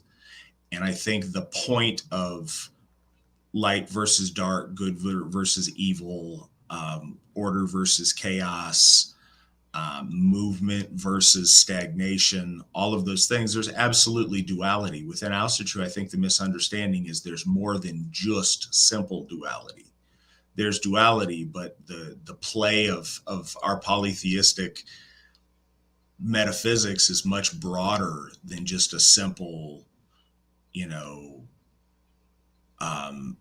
Ahura Mazda, Ahriman, one good, one bad thing. I think ours speaks much more to the human condition, to where there is good and there is bad, and then there is all kinds of shades in between in circumstance that's played out on. But that's my thought on it. I think that it's again when we're talking about it, I immediately went into like a manic.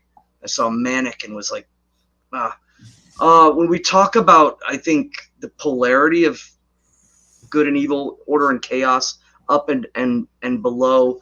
One thing that I think stands out for us is about central to outer, or inner to outer. I think that has a huge cultural significance with us. But as far as perhaps damnation and salvation, it does not have the same value. And I think Western society has become heavily built on it and influenced by it. Socially, we reflect a lot of that through our Westernism of the idea of what is good and what is bad, or what is damning and what is salvageable of the soul through deeds and things of that nature. So I think that does have a off effect, perhaps maybe in a Western sense, but religiously I see it more as the inner outer is the strongest, I guess, representation of it. All right. So Cliff asks, so some common deities to worship at Charming of the Plough are Frey and Gefjon. But are there other gods or goddesses that could also be appropriate, and why? I want to start out with the first caveat being, yes, it's always good to worship our gods and goddesses. I don't think you're going to do it wrong if you pick one of our gods and goddesses and you choose to give them worship at any particular time that you would like, at any day of the year. That said, specific appropriateness, I have always been about honoring Frey at Charming of the Plough. I understand the Gefjon reference, and I don't think that's incorrect or bad, and it certainly involves a plowing. But I think that the connotations of the plow are much, much more phallic. I think it is quite literally charming the male instrument of literal penetration to implant seeds in the womb of the earth, to break through, ground that is unyielding, and to work our will and to plant things that will come to fruition or come to birth into the future. So I think it is so much about the penetrating aspect of phallic forces that I think Frey is the appropriate deity to worship at Charming of the Plough. What are your thoughts, Svan? Well, again, when we talk about the placing of the seed and the idea of like its correlation to Ingwaz, or the Ing rune and the preparation of that, we also see again the alignment of preparation for spring. That's why Charming of the Plough is being done, and it comes from the Akkerbot, the referencing to the English preparing of the acreage for plowing once the time is right and there's no longer a threat of frost, so you can now place the seeds and begin the process of bringing forth the fruits of the earth. And so Frey, clear in reference to that preparation. Gefjon, I think, has been that's been laid upon. I've always taken Gefjon in reference to how Western culture, especially the Nordic and Germanic folk, have oftentimes placed nationhood in the form of the feminine. And I think that's Gevion manifesting when we say, when you see the old, poster saying, "Are you willing to defend her?" And it's perhaps like a symbol of like Columbina or Columbia. And,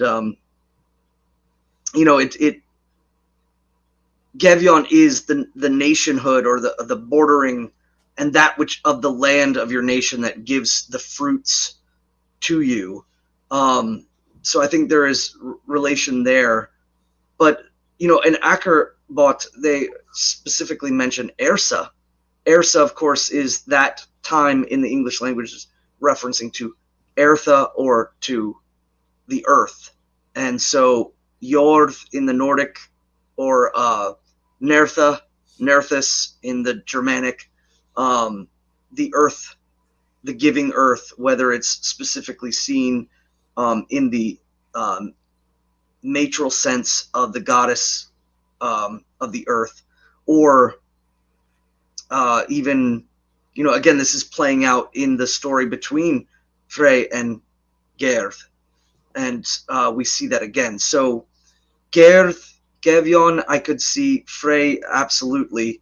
But again, it's what you're doing. You some could even argue maybe even Sif. Sif is in connection to, a lot of people have made connections to her as the wheat field, but she's also oftentimes referred to as the goddess of the Sib, the family, and the lot, the land in which the family owns. And so there could be placement in there about property, about ownership and taking of the land and stewardship of the land.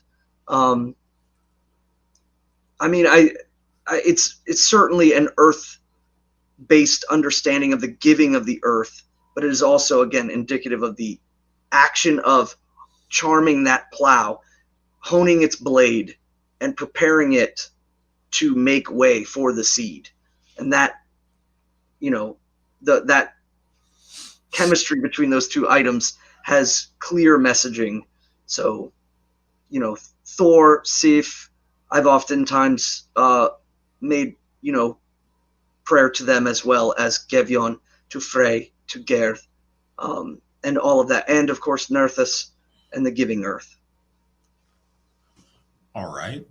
Next, we have hi, Matt. Would you be interested in having a discussion/debate with the Christian identity movement? I'm always interested in having a discussion with anybody who, wants to have a respectful discussion with me. I'm assuming it'd be about Asatru, and I'm happy to discuss that with any well-meaning person. I don't have any desire to have a debate with them. I don't think that the rightness or wrongness of my faith or their faith is based upon the winning of an intellectual argument or not. I think something's, it's either true or it's not. And no matter what's said and done in a debate between me and a CI guy, it's not going to make our faith any less true or their faith any more true. But I'd be happy to have a discussion with any of those folks that would like to have a discussion with me. Absolutely. I'm always open. That's the thing. I'm always open to have a discussion, and I'm always open to ask, to answer questions, as long as somebody is approaching that respectfully. And that's always been my policy. And I think that's a good place to be. Another question regarding Ehwa's horse. Could this rune mean the Heros Gamos of Tiwaz, the deity from the heavens, and Berkano, the tree birch goddess who gave birth to Manaz, aka the first generation of the folk? What are your thoughts on that? Okay, so yeah, and I was wondering too that the reference to Manas, and some people have made connection between Heimdallr and Manas, him being the lord of the folk, and it being mentioned as the being descendant of Manas that Tacitus speaks of. As far as the correlations between the two, I mean, when we look at where those deeper references most likely come from is the Gutans, and their again, this is coming from Ufalos and his understanding of these letters being brought in to be utilized to write the Book of Matthew in Gothic or in Gutanish.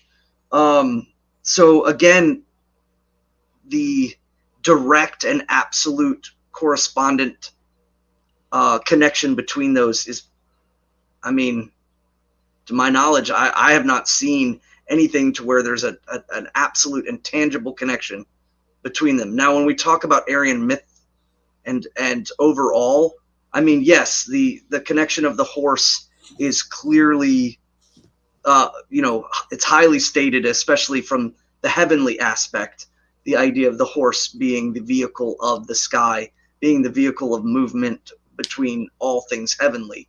So, yes, but the oldest connection we have to that is the Anglo-Saxons, and we know the Anglo-Saxons' connection with that rune and the horse and their pride and deep connection to the teamwork between the rider and the horse itself as a steed. I mean, the production of, I guess, evidence between those two directly.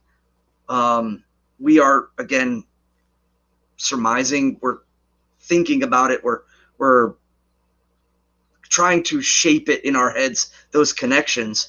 But again, like the birch goddess, when you bring up the of the birch goddess, we have references, of course, to the birch goddess in variant forms and later dates, and even in medieval Europe, but direct connection of it being written down somewhere as there is a singular birch goddess connected directly to the birch tree.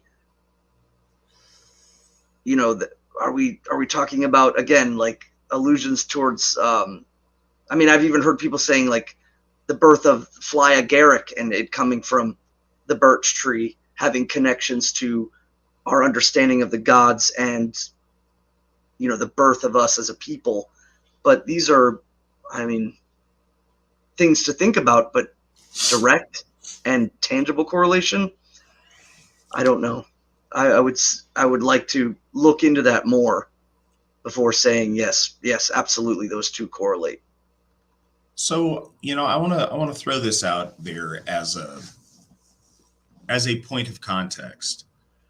Rune means mystery, and their runes are indeed mysterious, and I think that pondering over them, we certainly come to truths, but I think we could, and many have, spent entire lifetimes trying to thresh out the ultimate, all of the truth of the runes and all of the ways that they're relevant. And, I don't think any human has fully grasped all of the runes, though many have gotten much closer than myself. I've never, I have to assume by the way the question is presented that you're one of the folks that believes in the correlation between the runes being close to one another as if they're sequential to tell a story. And I have never spent much time considering them in that context. I think that that might be the case. We see them in different orders at different times, in some ways, especially with the beginning and ending runes. I've always evaluated the runes individually instead of their correlation to the rune next to them. And that doesn't mean that doing it differently is wrong, but in that context, I don't see the need to explain the horse rune in context of a god and a goddess, and then possibly mankind, possibly an allusion to another god. I don't see the need to find that horse to symbolize something else, especially because the horse was always such a essential thing to our people. Our people were the ones to domesticate the horse, and the ancient Aryans, that was one of our big achievements, was that utilization of the horse for riding and for mounting warriors atop and for traveling. Horse and horsemanship has been one of the most enduring forces in in Aryan culture since the beginning, as far as I can see. The evolution to knighthood, being a man upon a horse, the warrior nobility mounted upon a steed. That image, it still resonates with in the deepest parts of our folk soul, evolving into cavalry, and just the elegant riding of noble people and cultured people being able to ride a horse, and of man, such a force of consciousness, riding a beast that is this machine, this intuitive machine of flesh and sinew. That pairing is epic. That pairing is in and of itself one of the great mysteries of our folk and our folk consciousness. I think, and the other thing is, we each find different meanings in the runes that are relevant to us and to our circumstance. They don't always have to contradict one another, even if different people interpret them slightly differently.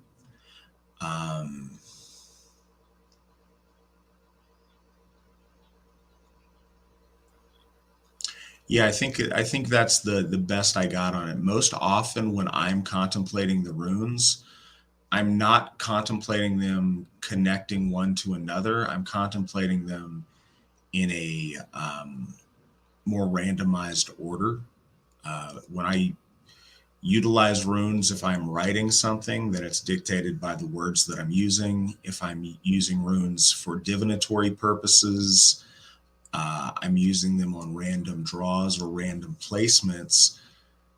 So I'm not focused too much on, like I said, the order of how the one that precedes and one that follows relate.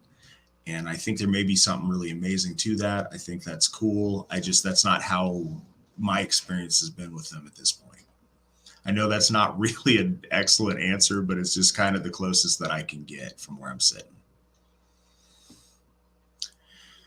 All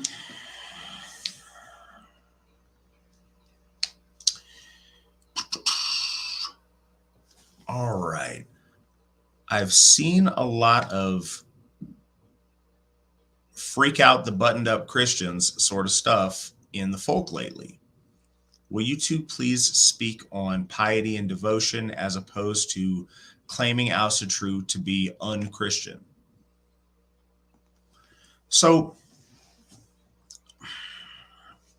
if I'm understanding your question correctly, and I hope that I am, I think that's really important. And it's amazing because depending on where you're at in your faith, where you're at in who you talk to and who you're involved with, you can pick up on these different currents. Ali, who asked the question, is one of our new apprentice folk builders.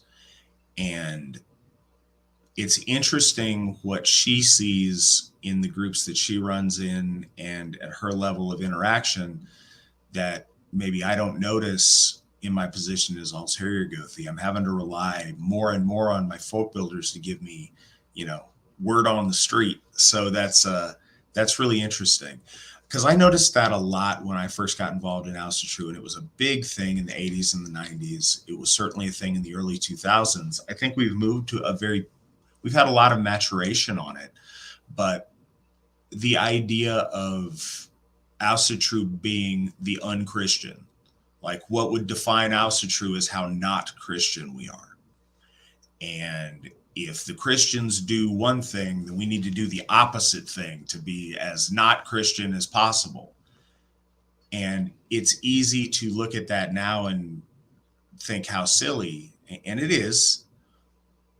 But I do also see there was a necessary time when we're, as a people, emerging from Christianity to make a very severe separation between the two, to to make a I think violent states it in a different way, but to make a extreme break, like we're gonna break part ways with all this Christian stuff and do our not Christian stuff over here.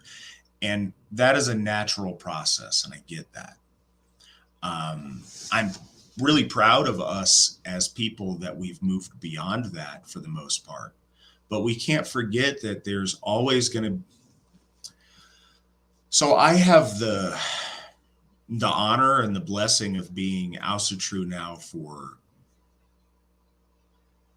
22 years. There's a lot of people that have been Asatru for 22 minutes. And I don't fault those people for having a less mature attitude towards Asatru than I've been able to develop over 2 decades. It's really easy to look back at people who are just starting out and not recall that you were once in that spot, or that you had to feel things out for yourself too.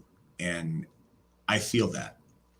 What I'm really proud of about Asatru, especially Asatru of the last decade or more,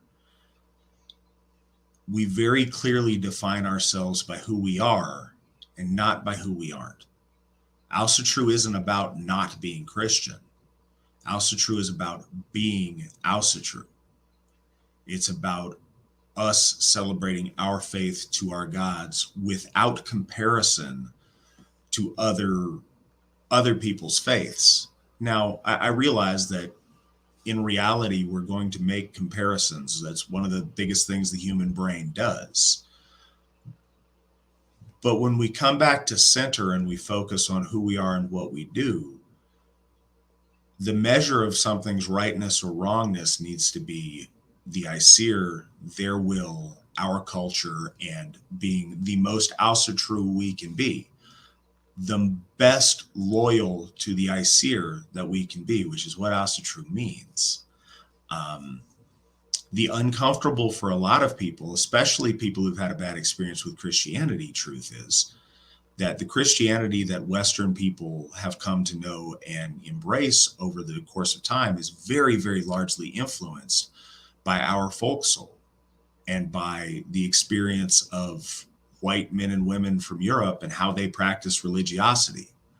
It is much less a stark separation from original Asatru than it is a mixing and a mingling of Asatru principles with Hebrew ideologies and stories. And there's very much a war there between cultures. The medieval European Christianity is very, very different than Coptic Christianity in Egypt or some other Middle Eastern forms of Christianity. And those differences really highlight where our folk soul shines through. But we do our gods a disservice and we do our faith a disservice when we try to show off how not Christian we are by counterpunching everything that Christians do. And we make the mistake of, some of that we get right because some of their ideas are terrible. Some of it we get wrong when Christians happen to do good things that normal, good, noble people do. Man, Christians take a shower. Well, I'm not taking a shower. Well, Christians, are nice to their grandparents. So that's it. I'm going to kick grandma in the head. It sounds silly, but that's because it is. But that is a mindset that affected Asatru much more in years past and that still affects people today. And I think it's really important that we have the discernment to separate baby from bathwater. What are your thoughts, Svan? Well, I've been blessed with witnessing moments in which I've seen it either written or levied in speech where they refer to the Asatru Folk Assembly as like some sort of Christianity in Viking religion or a Christian Viking or Mormonism or Mormonism Asatru. I've seen some of these things. I find it really laughable because again, we're emphasizing the modern and the Western cultures of who we are, and I think that that's a good thing. And I think Christians do that too, especially in relation to them being from the West, in a lot of their ways. To say I have a love for Christianity, I would be lying if I said I did. I do argue a lot, I think, more about the honesty in which I think Europeans who embrace Christianity, they denounce our faith a lot. And so I try to reveal some honesty in the nature of their religion and perhaps some of the things that are based around it that they may not even really be aware of.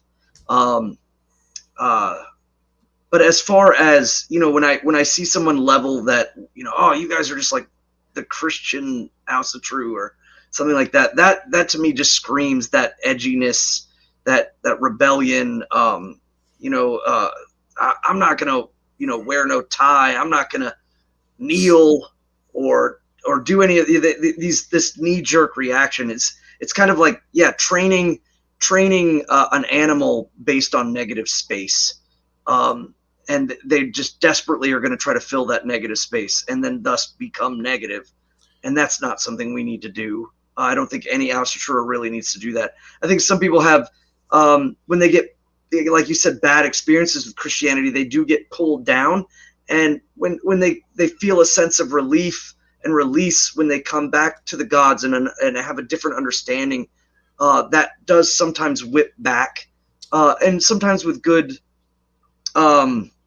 merit, I guess, emotionally, feeling, tricked or deceived into, believing this faith from another people. That has some of that emotional stuff. But if that doesn't equalize out and that's all you are, then you got a problem. You're not, it's not about the devotion to the gods. It's not about the truth of that release. It's just edginess. It's counter signaling for the sake of counter signaling, and that's not something you build true genuine faith on. I want to speak on another phenomenon that I think this is born out of, that I don't think most of the people who are caught up in it conceptualize it this way or probably even agree with what I'm saying, but I very much feel this way. First, I think that, teenage rebellion wears very poorly on someone in their 50s. We have a couple of generations now of our folk that have built their life around the image of the noble loser. And we saw a lot of that shift into Asatru. And sometimes they found Asatru and fixed their life and became amazing. Other times they were Asatru and chose that to be a part of their syndrome on this. But I don't fit in and I'm not successful. That's because I'm so pagan. No, that's because you're a loser. My family doesn't like me because they're a bunch of Christians and I do my own thing because I'm a rebel. I'm Viking. No, you're just socially dysfunctional and can't maintain good relationships. This happens sometimes because people just suck. Sometimes it happens because people feel left behind, and instead of doing things that are uncomfortable with them to catch up with their peers, they'd rather embrace a lack of success and mask it in some kind of noble pretensions. Sometimes it's a result of trauma. Sometimes people have been hurt and they're scared to get hurt again. So they justify and they overlay their fear with the veneer of what a badass Viking warrior or shield maiden they are. But it's really important to me. It's essential to me. It's why this broadcast is named Victory Never Sleeps. It's important to me for us to always try to win and to keep winning and to never rest on what we have, but always try to do more and be better. We can win. We have so many things that we can win at in this life. It's not about seeing how spectacularly we can lose.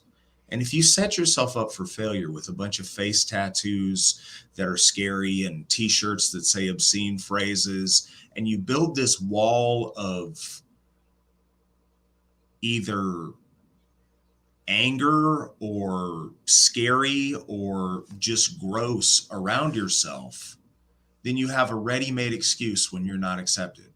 When you don't get a job, it's not because you gave a crappy interview or you don't have the skills or because you do a bad job.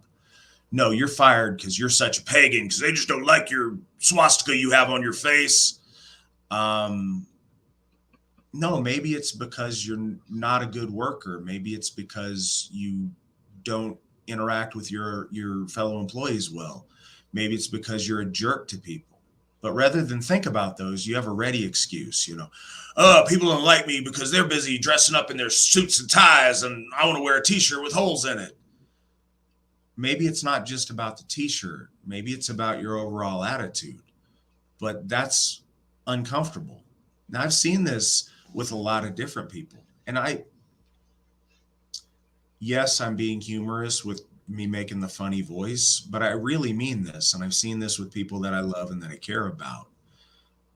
A lot of times it comes from trauma, or it comes from guys that may have done some time and they've been locked up. And especially if guys did time in prison a lot of years, and a lot of years as young men when they're formulating stuff, it's very hard to catch up when you missed out on fundamental parts of life that the rest of us had to figure stuff out and to grow up in. And if you didn't get that opportunity in the environment you were in, it's really daunting to try to catch up. It's easier just to wear it literally on your face and act like you've constantly got a chip on your shoulder. And it's cool. You'll get chicks with daddy issues will be all about you, and dudes will be scared of you and whatever. But it really stops you from being successful in a lot of your life. You're drawing a line saying, this is as successful as I'm ever going to be, and I'm not going to try for something better. And that's tragic to me. Christianity has been very successful. People who practice it and who dress nicely and who are economically successful are winning stuff. I want us to win stuff too. The Bible doesn't say you need to wear a tie. Our lore absolutely says you need to show up to the thing wearing your best. Our history absolutely says that you need to show up looking your best and that you need to win and be successful. So much so that I feel virtue is victory is our 10th noble virtue. What we're seeing in the Christianity that these people are uncomfortable with is success and affluence and winning, and an envy that they're not winning, and a reaction to it that they're too good to be winning. They're too good to play by those rules, so we're gonna drop out. And you saw this, with beatniks and with hippies and with, emo goth people and with a lot of folks that are contrarian to whatever culture is going on. It's easier to celebrate your failure rather than to go back to the drawing board and forge success for yourself. That's a hard thing to do. It's a hard thing for any of us to do. I would like to see our people get beyond that need to embrace the aesthetic of the loser and to instead put on the mantle of the winner.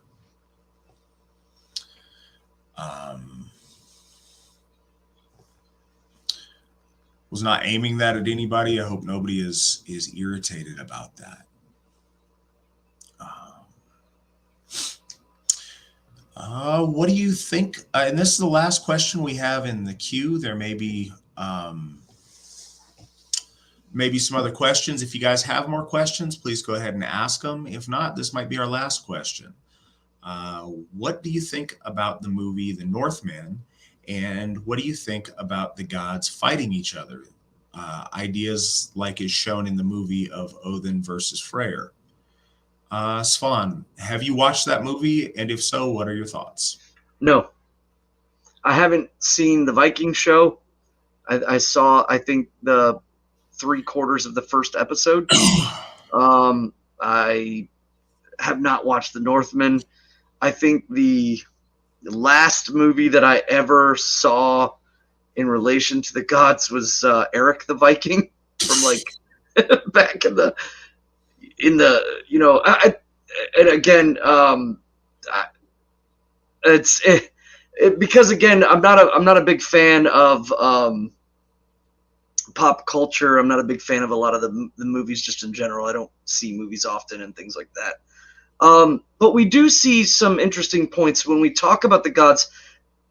The I guess the chemistry or the interplay between like Ullr and Odin, or the again Skirnismal when again Frey steps into the throne domain of Odin and sits upon Hildskjalf.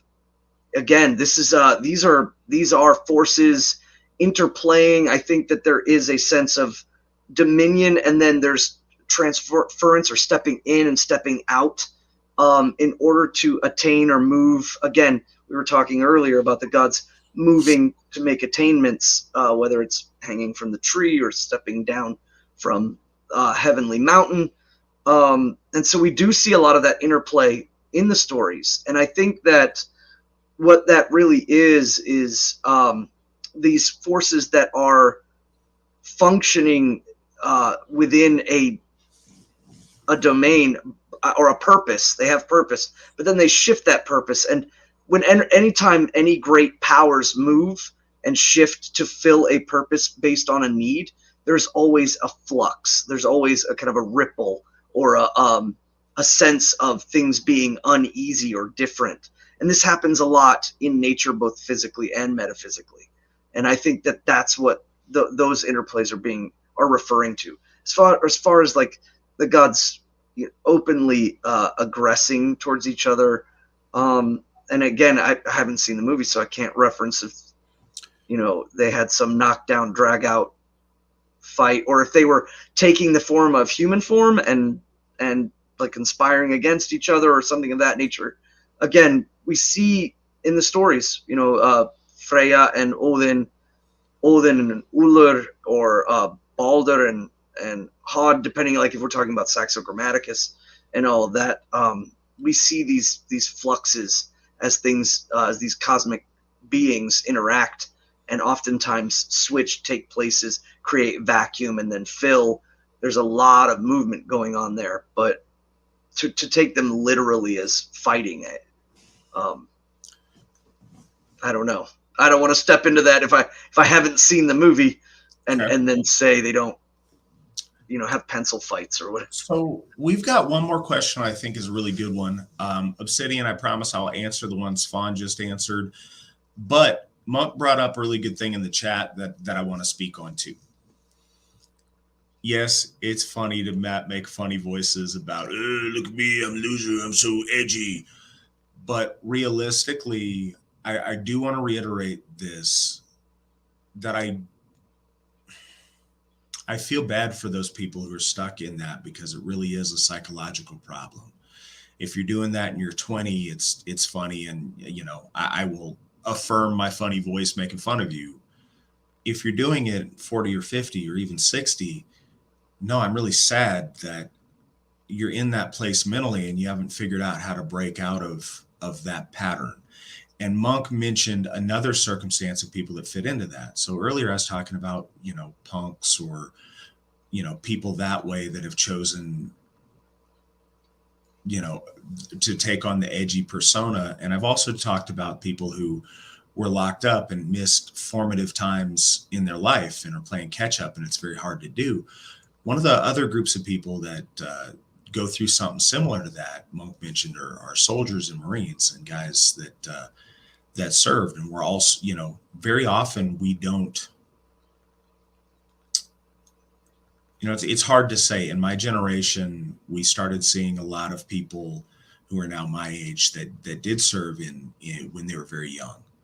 Other generations didn't necessarily see that or don't get it in the same way, but we have a whole lot of the people who saw combat or were deployed were very, very young and in their early stages of their life trying to figure out how life works and how adulthood works.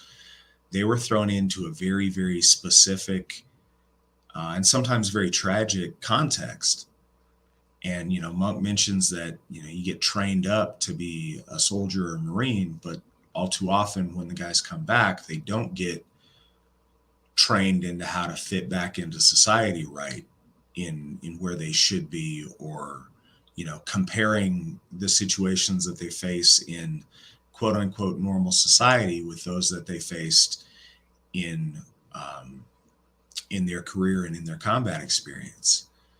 And it is very similar in a lot of ways, because depending on how long somebody has that experience and what trauma they may have gone through, when they come back, there's a gap, there's a separation between, quote unquote normal folks that are out there being successful in their relationships, in their careers, in their families, in life, and guys that just can't seem to get that figured out, because either because they've been broken or because they have trauma that other folks don't understand, that they can't process right, or any of those things. And I want to encourage everybody who feels like they're not winning, instead of embracing being a loser and being antisocial or being a hermit or keeping to yourself, fix what you can fix and try to win where you can win, because there's so many opportunities for all of us to win and be successful. And it's tragic when people waste their life not doing that. But yeah, Matt makes some funny voices, and some of it is laughable, but a lot of it is also very serious and something that I just want better for our people. Back to your question about the Northmen, I did finally see that. I know you guys asked on here a lot, and you guys finally got frustrated at me and stopped asking because I hadn't seen the movie. But I have seen it now. I didn't think it was terrible. It was, it wasn't on an epic scale. It was on a much more, common man kind of scale than I thought it was going to be. I didn't realize that it was a take on, the original version of Hamlet, which is interesting. Yeah, I don't hate it. It was dirty and gritty more than it probably needed to be, which I think is all too often a fault of things about that period. But yeah, I didn't think it was a terrible movie. When it comes to talking about the gods battling amongst each other, I think that is, like Svan said, I don't, to over speculate on that too much, I feel is impious to a degree.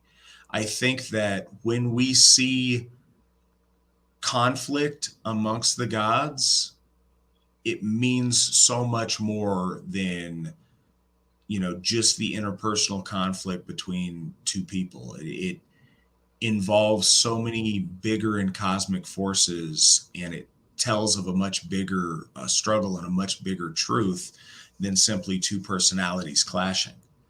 But I think when you see that, it's very informative for us to learn from. But I don't ever think we should take those, I don't know, in the same way that we would take two people fighting over something small and petty. The gods aren't petty, and they fight over, they interact with one another over grand scale, deep things.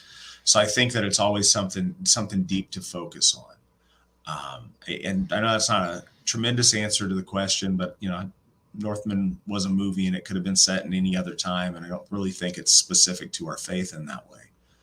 But here is the question that I do think is intriguing, and I know people want to know an answer to, so I'm putting out there. Will you / are you taking steps to ensure that Sigerheim doesn't turn into a Waco 2.0? I would love to join and move out there. I'm just concerned about getting the alphabet boys coming in and causing harm. So, a couple of things on that. First, yes, that is absolutely on my radar, has been on my radar not just since day one, but all the days leading up to day one. So I have some thoughts on that. First, as we've seen with Ruby Ridge and with Waco and other incidents in our time,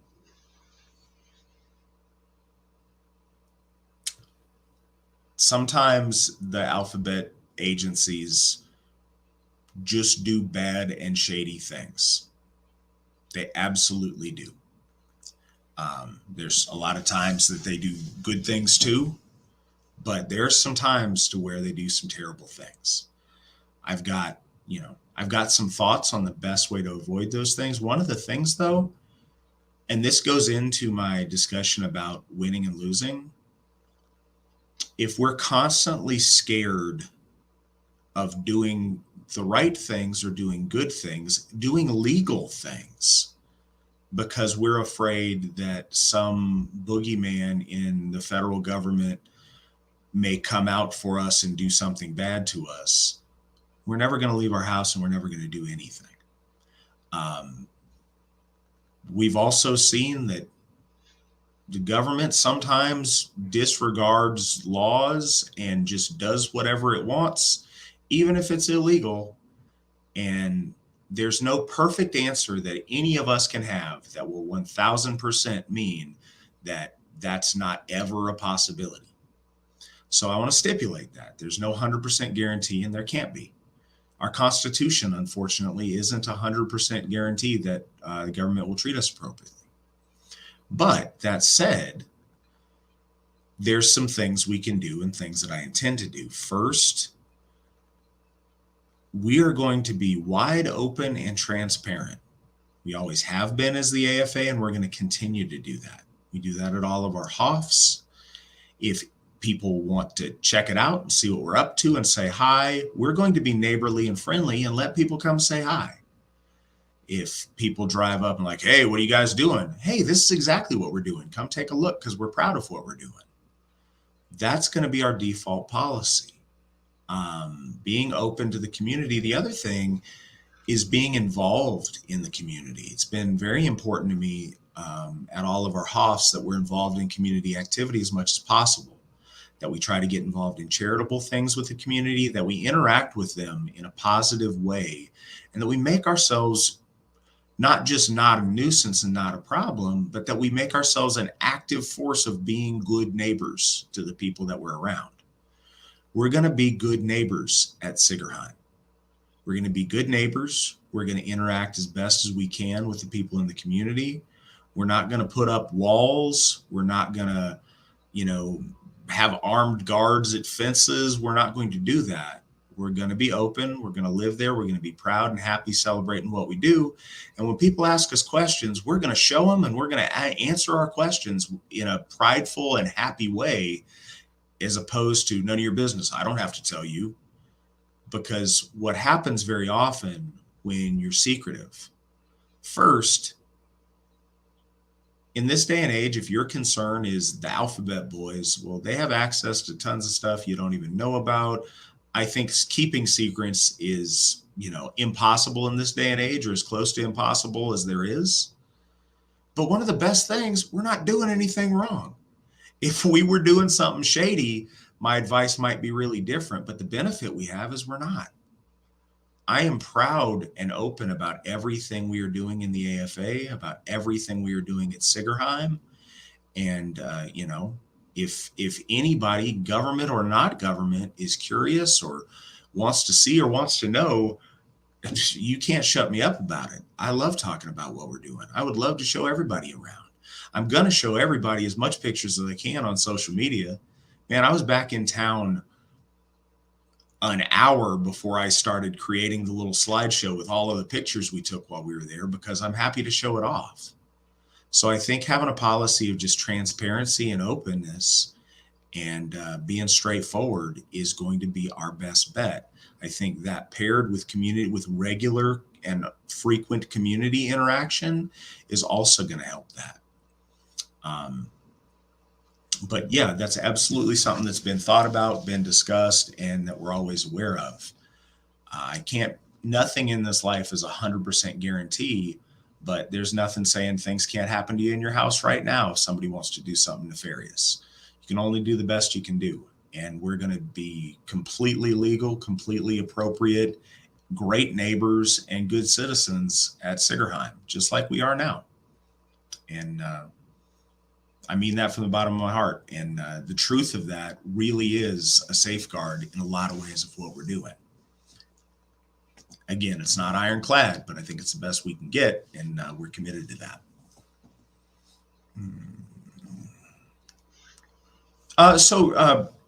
Cascadia Patriot says over in the thing, so basically you're going to continue doing what you've been doing, and that's the best thing you can do. Absolutely, exactly, and succinctly. And that is what has protected us thus far. We've never had a problem with the government, and the reason we've never had a problem with the government, we're not breaking any laws and we're not doing anything wrong. Despite what our detractors say, any of our interactions with the government have been very positive because, they watch us. They're aware of what we're doing. They watch us all the time. Of course they do. But they've even told us in the context that they've dealt with us before that they've kept an eye on us. They've seen what we do, and that we are much more likely, in their opinion, to be the victims of a hate crime than the perpetrators. And that's because we're nice folks doing perfectly legal and good things. So yeah, there's that.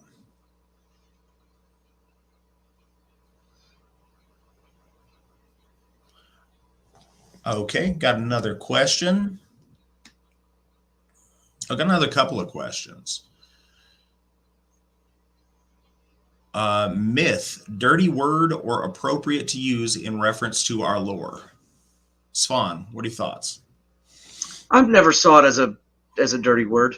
I know that the usage of the word meta narrative has come about as a popular use as well. I believe.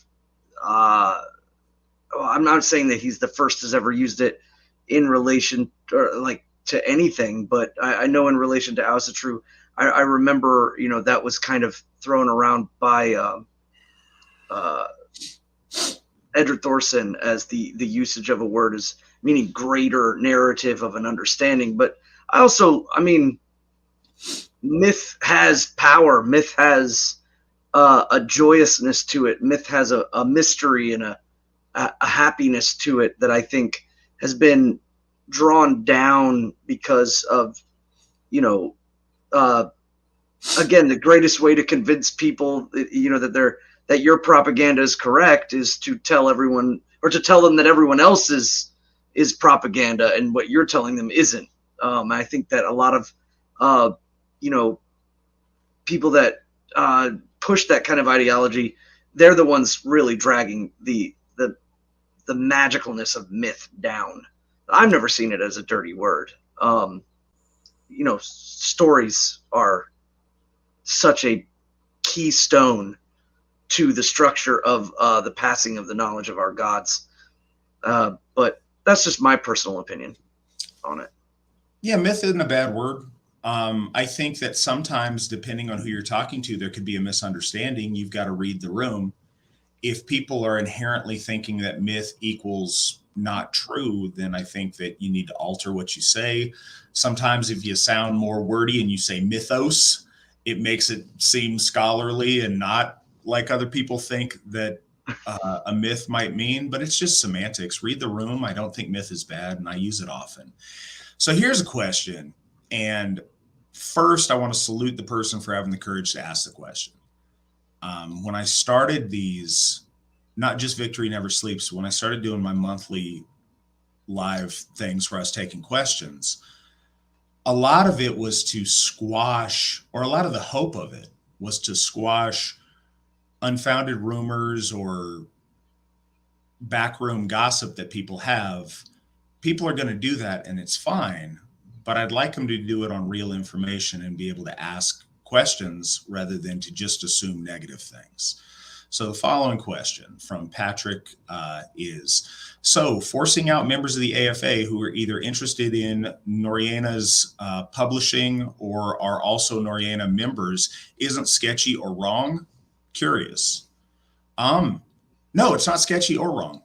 First, we're not forcing out AFA members who are interested in Noriena's publishing. That's not true. That hasn't happened. That's not a thing. But yeah, we're parting ways with members that want to be members of the Noriena Society. Absolutely. That's not sketchy. There's nothing sketchy about it. I'm wide open about it. It's not hidden. It's not clandestine. It's not anything untoward.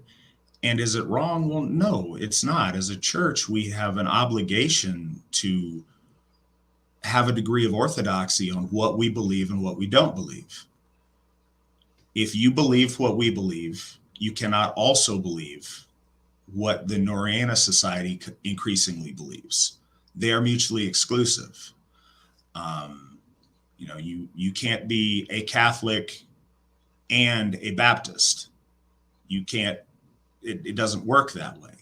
You can't be practice Asatru in the AFA and also agree with the ideas that, quite frankly, many of which are heretical in the Noriena Society.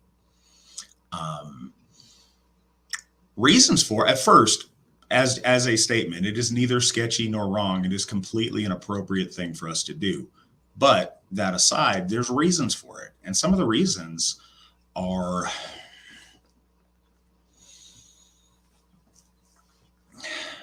well, there are many. And I talked to Mark Purrier yesterday for about an hour.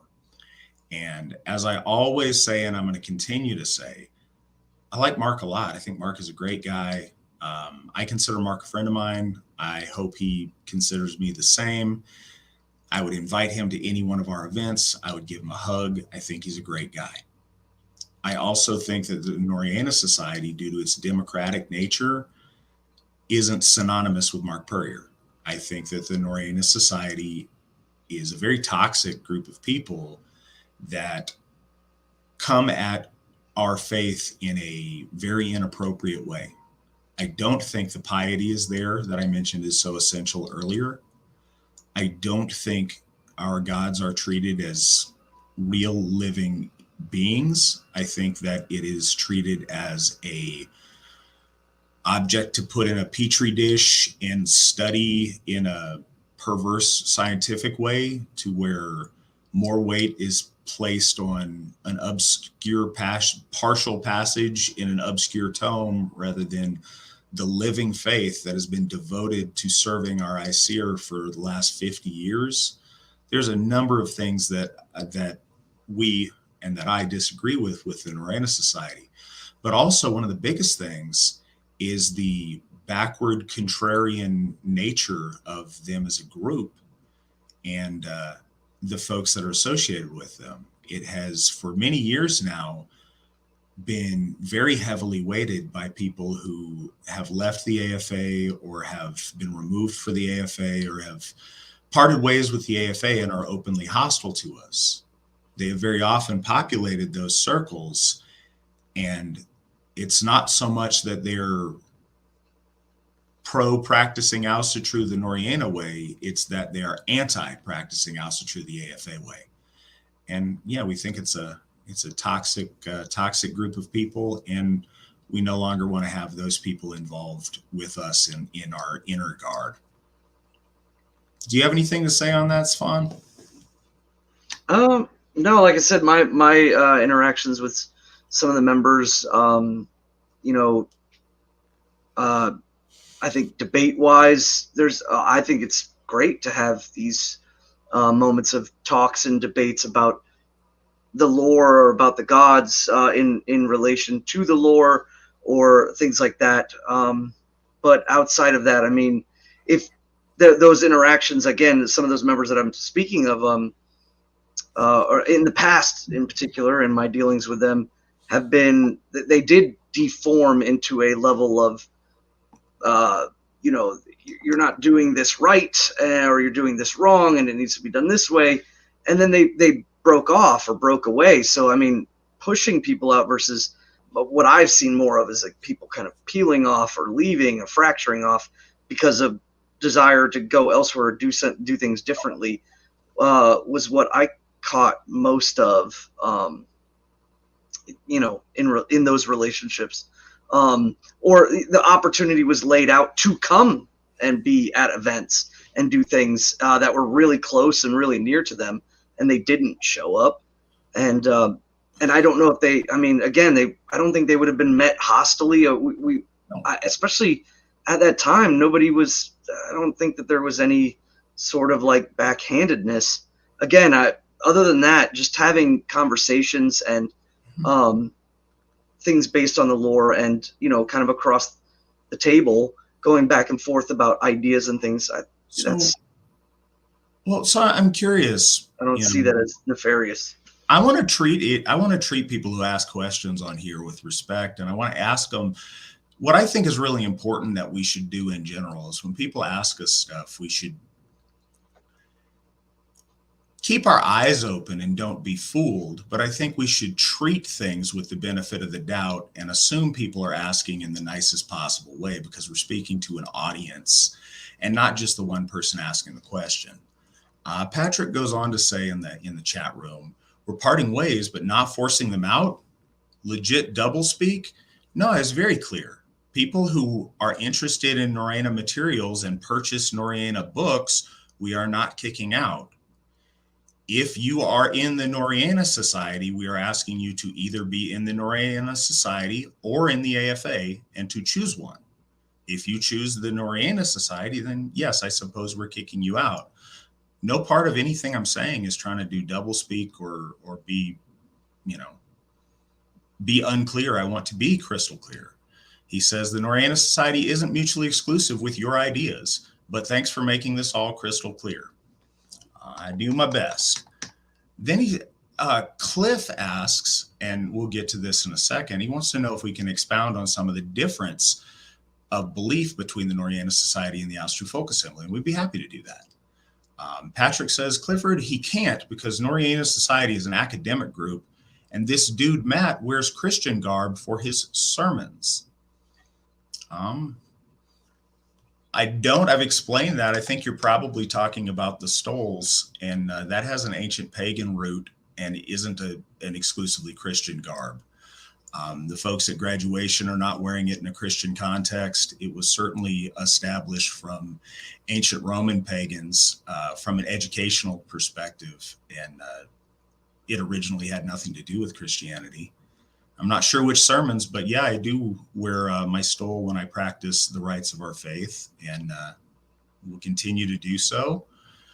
And then he says, there is no Asatru the AFA way. Bro, listen to yourself, bro.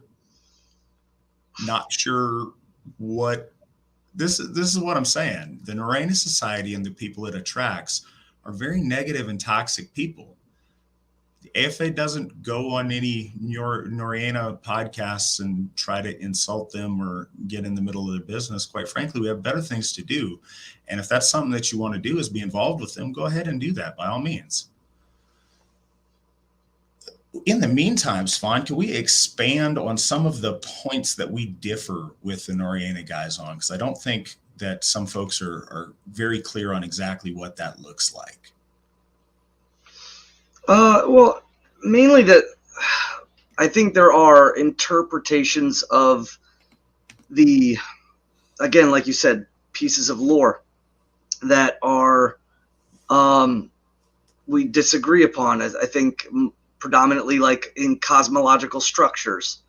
I think that the stating of the way cosmology interacts with each other is important for us in the Asatru folk assembly and the way that we interact with the gods, the way that they're placed.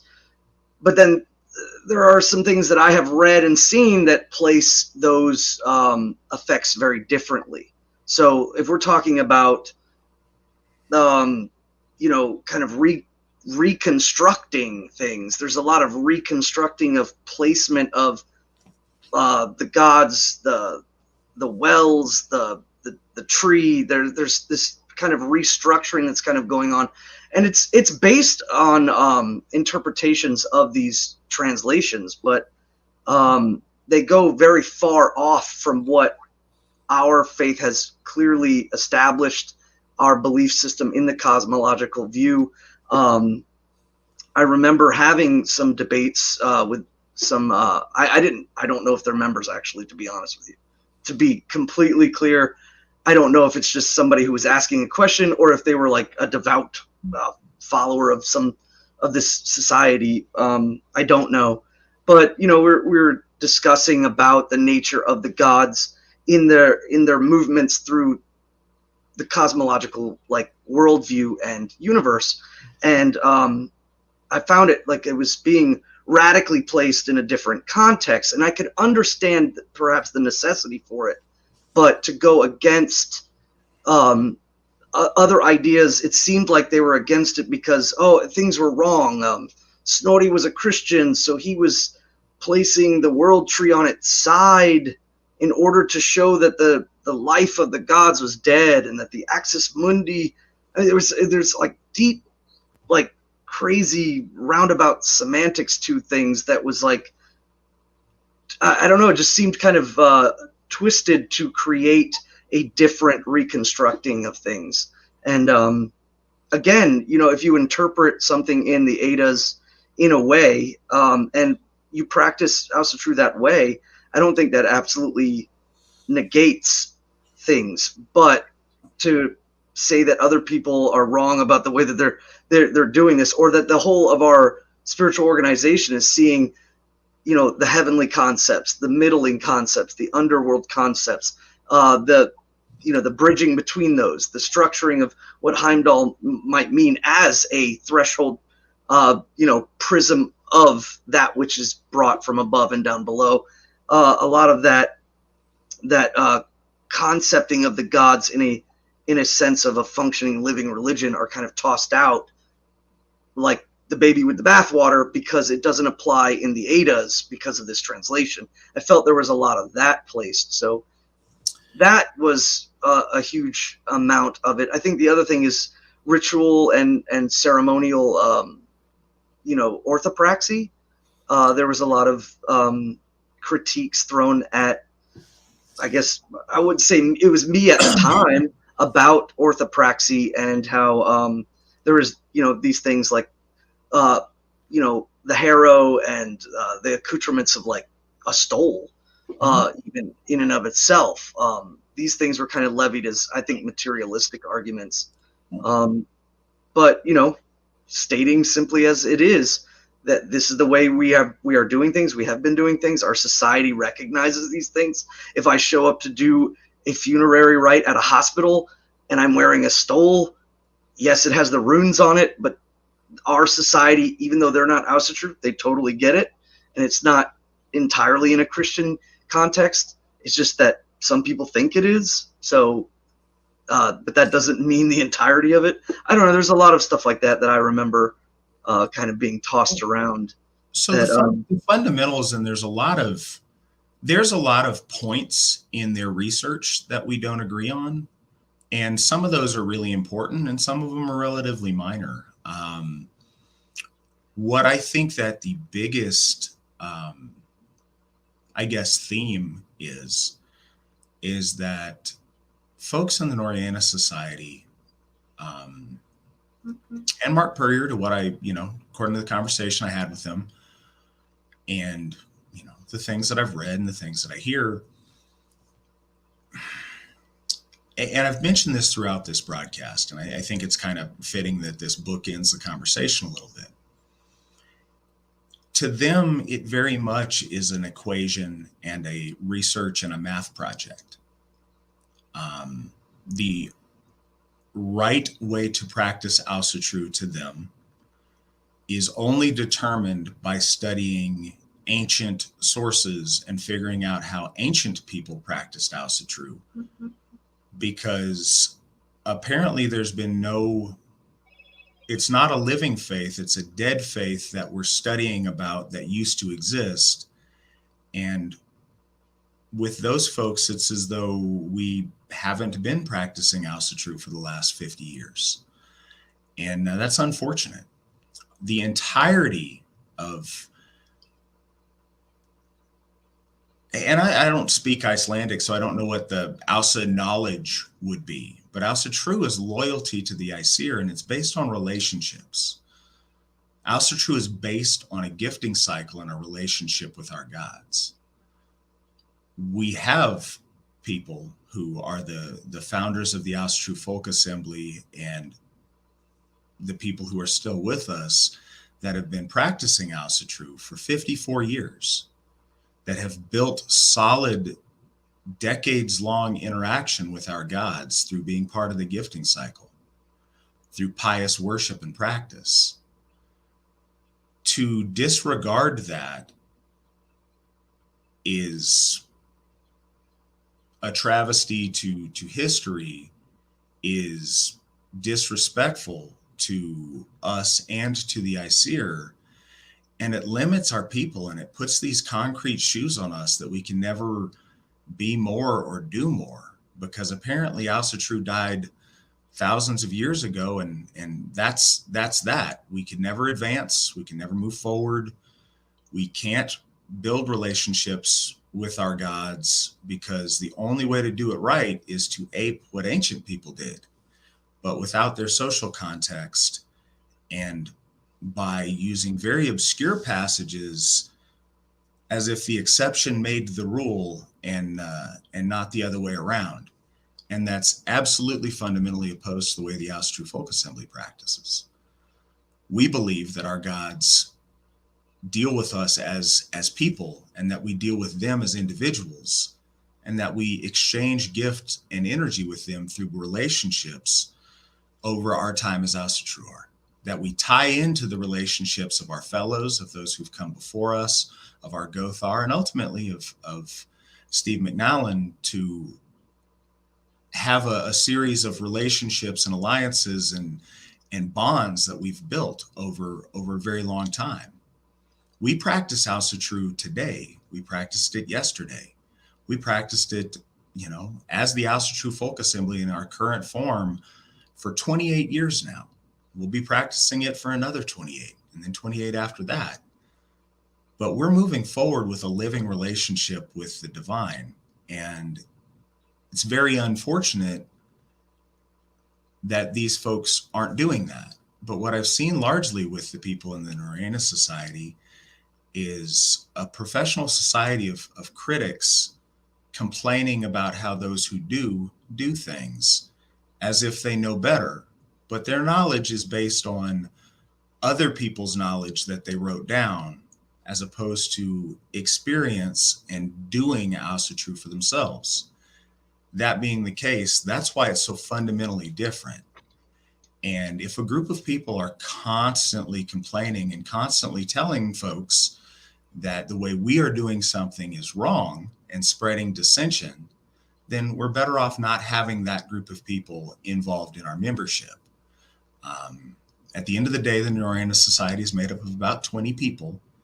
And of that, I'm only aware of, I think, one that's currently a member of the Asatru Folk Assembly. So that's where that is. And that's our big fundamental differences. And I'm not sure if that clarifies or not. I'm looking over on the chat, and our guest is upset at us. He mentions that a bunch of the Universalists out there have a lot of Hofs, and that a bunch of groups in Germany have Hofs. And I'd be really curious to learn about those. I haven't seen those. I'd be fascinated to know about the Hofs over in Germany. That would be great if, he could link some pictures of those up or whatever. I would really love to see that. I'm unaware of universalists having Hoffs in the same context that we have. There have been people for a really long time that have a shed oftentimes erected in their backyard or something like that they refer to as their Hoff, and that's really cool. And I mean that's neat, but it's really different than recognizable houses of worship like the AFA has. And I think there's a difference there. I'm not saying maybe these people have, amazing, huge, spectacular Hoffs. I haven't seen them, so I'm unaware of that. But it was brought up in the fact that one of our supporters on the side mentioned that we're winning and the other guys need to get over it. And there's a practical thing there to be said. We are winning. The gods have blessed us tremendously with victories and with successes. And I hope that they continue to do so. And I'm going to do everything in my power to try to receive those blessings and have those blessings for our folk and to honor our gods in such a way that they will bless us. One of the responsibilities that comes with that comes with being the big dog, as it were, on the block, is that it's our responsibility to protect the integrity of our faith and what it means to be Asatru.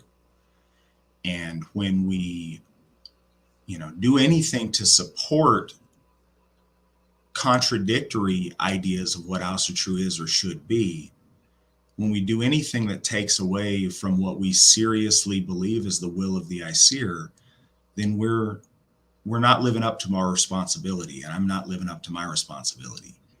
And I don't want to do that. And sometimes when you've got to, draw a line in the sand and say, this is good, this is not, it makes people upset. And I know that's a thing, and it's unfortunate that that's a thing, but that's a responsibility that comes with being the Alsharier Gothi of the Church of the Aesir in Midgard. And it's what I will do and continue to do the best of my ability.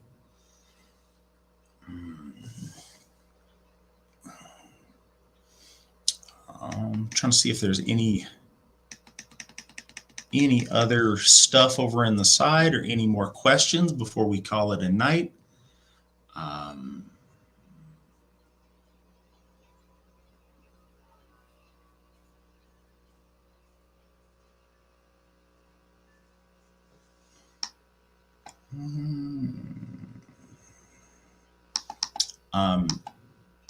Again, it seems like the theme is on the side that, our Hoffs aren't an indication of success, that success isn't an indication of winning or success. And also that success isn't an indication of right nor wrong. And I think that's not true. I think any of the pagan Aryan cultures of the past thought that winning was absolutely a sign of the gods' favor, and that success was a sign of our gods favoring them. That's academically pretty solid. It's very convenient for me right now to say that because we are doing so well. But it doesn't remove the fact that we are experiencing a lot of success. And I think that goes along with the trust and the responsibility that I just mentioned.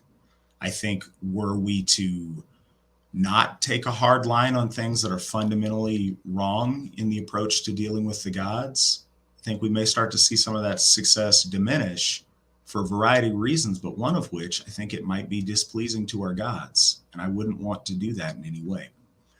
But I really did mean it when I said it earlier. Thank you for straight up asking the question. I know a lot of people don't. So I no, nothing backhanded. I think that some of the comments have been kind of rude and rubbed me the wrong way or whatever. I'm sure some of the things I've said might have rubbed you the wrong way, but I do appreciate you coming on and asking. I respect that. Go ahead, please. I kind of lost in the movement, because it's happened a couple times where the chat kind of stopped moving for me. And I did see one last thing before I was kind of like put at a standstill in the comments. About something about the AFA way sounding very cultish, but I think it's intellectually dishonest to say that any group doesn't have their way, or tribe doesn't have their way. I know that because I have some of the books from the Narena Society in which they distinctly define a way, their way. The AFA has a way. It is not. I think it's kind of backhanded to say that sounds cultish, but it's kind of like again, we don't our way is not false, but everyone else's way is. It's like, no, at least if you can turn around and say, no, this is our way, this is the way we do it, this is the way we've predicated it, and been very open and honest about that. That doesn't sound cultish at all. It sounds honest. It's very easy to do that with linguistics, and a government that you like is an administration. A government that you don't like is a regime. Mean the same thing, but have different implications for folks. A religious organization that you like is a church, is a religion, is legitimate. One that you don't like, it's a cult. Well, technically, if you go back to the etymologies, I suppose the words kind of mean the same thing, but the implications are certainly different. We did have a last question coming in. How do you teach men their feminine right brain hemisphere healthy function? I'm trying to put that together and see exactly what you're asking there, because I want to answer the question you mean to ask. Svan, do you have any thoughts on that? I remember there was a conversation about the left brain, right brain in a couple podcasts back.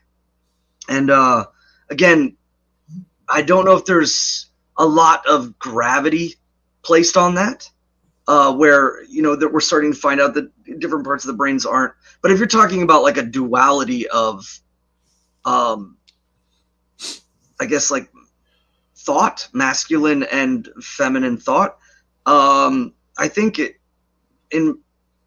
I was recently discussing this with someone a couple days ago.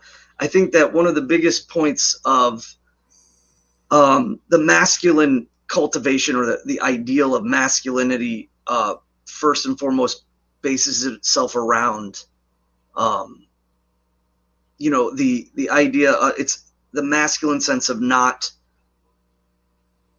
caring about what others think is, I think, a huge masculine aspect that starts to formulate action. It starts to formulate the idea of winning, the idea of achieving, the idea of building, the idea of structuring. These things are built around first not caring what other people think, but focusing on what you can do and what you need to do and what you want to do and what you want to build and formulate, and not necessarily really caring about what others think, or to move those obstacles out of the way if they're impending or whatever they might be, and gravitate out of that and, attain victory on what you want to do. I think that's a masculine ideal that is, if you think about it at first, it sounds kind of not an in-depth response, but if you really think about it, like, do I care about what these people think? No, I want to attain what I want to attain, so I move forward. And that will predicate a lot of the masculine thought and deed that you need in order to cultivate that. I think on the other side, when we're talking about the feminine, I think, and again, speaking just from my observations, is about understanding the power of worth, or personal worth. I think that in the feminine sense, if women base themselves off of cultivating the confidence of their personal worth, they then can move forward in the world with a great amount of power and grace, and in the poise in the way that they deal with people. If they see themselves not as, like women who oftentimes objectify themselves because they're seeking affirmations from others, they are oftentimes the ones that are often most offended when people, show them attention. It's just a matter of whether it's wanted or unwanted. And I think that's because they have a shaky sense of their self-worth. So the masculine side is projected forward by removing obstacles and manifesting deed. And I think the feminine is about reflection inward and reclaiming and hardening the resolve of their self-worth and what they deserve and what they believe to see themselves as, and to that those two interplaying together becomes very, very interesting. And we see this again a lot in the stories of our folk. When we see it in the gods, we see the worth of something being handed to the will of the other.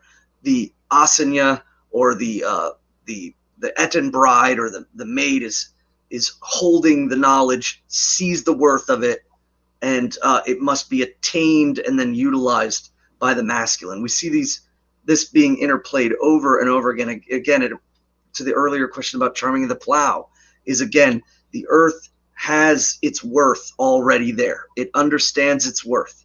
It is the plow that must move things aside to manifest what it needs to create, and not consider, or hold itself up in wondering what's going to happen. Or sometimes it is simply about, no, I don't care. I'm going to move forward, and I'm going to grasp and attain and create and willfully manifest. And so I think that if you take those two concepts and hold them in whichever one you're trying to cultivate, whether it's a more assuredness in the feminine or a more assuredness in the masculine, those 2 points, if you ask yourself, am I caring too much about what other people think? That's again reaffirming that masculine. Or do I understand the true nature of my self-worth? That's again cultivating the feminine. And from those 2 simple questions, you can truly and organically begin to train and cultivate those aspects. To the folks over in the chat room, back when I was younger, we would drink the Purplesaurus Rex. So that is my Kool-Aid of choice if I'm going to be serving you up Kool-Aid. To the question, and I'm thinking about it, and I hope that I'm getting the question right that you're asking. If you're asking how we teach men to connect with their feminine side or to incorporate that into their life, what I think is important to that in the way that we practice Asatru is a couple-fold. Often in our lore, when people talk about their Filgia, we see it from a male perspective, and it's personified as a female. We don't see a lot in the inverse, but I think there's some assumption that for women, that Filgia spirit is personified by a male. The idea that we connect with that as men helps balance those things. One of the other things that's really important and connected, I feel, is the interaction that we seek with our Disir, the female spirits of our ancestors that watch over us. As a man, I can't access my inner womanhood. I don't think that's a thing, but I can reach out to those women of my line that interact with me and ask for their guidance, for their support, for their love, and for their wisdom. And I think that does help add that feminine into my life and into my thought process. Also, connecting with our goddesses, I think, is a good way to come back to center at the end of the day or beginning of the day or whenever you do it, and reconnect with something that is feminine and interact in that way. And I think that does a great deal to balance that masculinity in a holistic and a right way. And I think that women can do something very similar when they look to their fathers and their ancestors, their male ancestors, or when they interact with the gods. I think it connects us in really a special way that way. And I found that to be very helpful.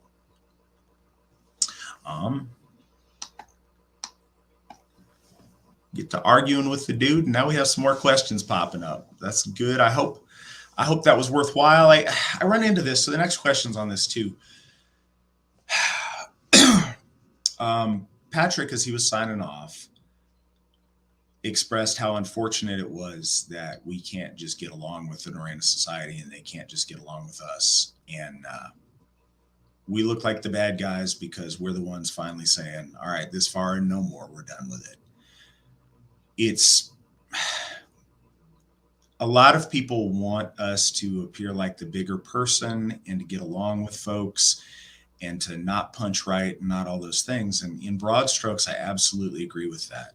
I don't ever want to come over on here and start bashing people or speaking negatively of people without context. But it's a balance that I'm trying to do, and I hope folks appreciate it even if they don't agree with it. I don't want to be that guy that punches right or that criticizes other people that are generally in similar areas as us. I don't want to criticize people in general. But I do think it's very important that I answer questions honestly, because people are looking to me to provide them an answer, either, as advice or as direction or just as clarification. And I think that I have a responsibility, and it's very important to me to answer those questions honestly. And sometimes, unfortunately, it does mean that the answer is negative towards a person or a group of people. And it's not. I don't like to take swings at people. That's not what I'm trying to do, but I am trying to answer your questions honest. So the next question is, what do you think about the Wolves of Vinland? They made something similar to Sigerheim with their Ulfheim. So I'm number of thoughts. Again, this is eerily similar to something I said a minute ago. I really like Paul Wagner. I like him as a man. I have a lot of respect for him in his interactions he's had with me. I'll tell you this, when I first became Allsherrier Gothi, there was a number of controversies and, people coming after us and complaining about us and us getting dropped from a platform or whatever. And whenever any controversy arose, Paul would send me a private message, not for anybody else, just to say, hey, respect what you guys are doing, stay strong. If you need help with something, let me know. And that meant a lot. And he did that on, I think, 2 different occasions. I really appreciate that. Also, I'll say this. I think Paul is the most potent left-hand magician that I've ever seen. A lot of folks in those groups talk about various chaos magic and left-hand things, but I don't see their results in real life. If you're this grand left-hand magus, you'd think you'd have your wizard castle and you'd do your stuff. And I don't see that most of the time. With Paul, absolutely. And I haven't caught up with him, and I don't know what he's up to lately. So I don't know if this is still the case, but he was able to establish the things he wanted with his life, to establish a lifestyle to where he could afford to do the things that he dreamed of and live the life he wanted to live on his terms with devoted people around him. And his getting their land in, I think it's in Lynchburg. That's great. I don't know what all they've done on their land. I know that they built a hall there that they built themselves. And I think that's awesome. It sounds like what they did there was really good. And when they had some attention, to go back to an earlier question, I was told that there was some FBI guys there that were, curious as to what was going on. One thing Paul did that I found really inspiring and has helped me in my thought process on it was, he went up to their car and he said, hey guys, if you're here because of us and you're curious, why don't you come on up to Ulfheim and you can have dinner with us tonight? And they got to kind of see what was going on there. And I think that was a real smart move. As far as the Wolves themselves, I haven't heard about them in operation for a long time, so I don't know what they're doing currently. The big deal in what we were doing versus what they're doing is we're embracing order and the gods of order, and what they're doing is embracing chaos, and we can't stand with that, obviously. I I don't know how seriously they take some of that. They were very invested in, cultivating a dark, spooky image that way, and a lot of their logoing involved, Jormungand and Fenrir. And again, we can't be loyal to the gods of order and supporting the forces of chaos. So we have a similar situation with the wolves, I guess, in the sense that we can't occupy the same space that way. But I do have a lot of respect for Paul, and that's all I know about him lately. I haven't heard a lot of news on them lately. What are your thoughts, Svan? Yeah, again, bringing back to that last thing that I saw. I mean, they have their way, we have our way, and those ways are often very different. But I recently had so he's not a member of the Asatru Folk Assembly, but he had the pleasure of attending a bloat that was held. I believe it's Matthias. And he spoke of it being very powerful, very moving. It was unique in their way. There was elements there.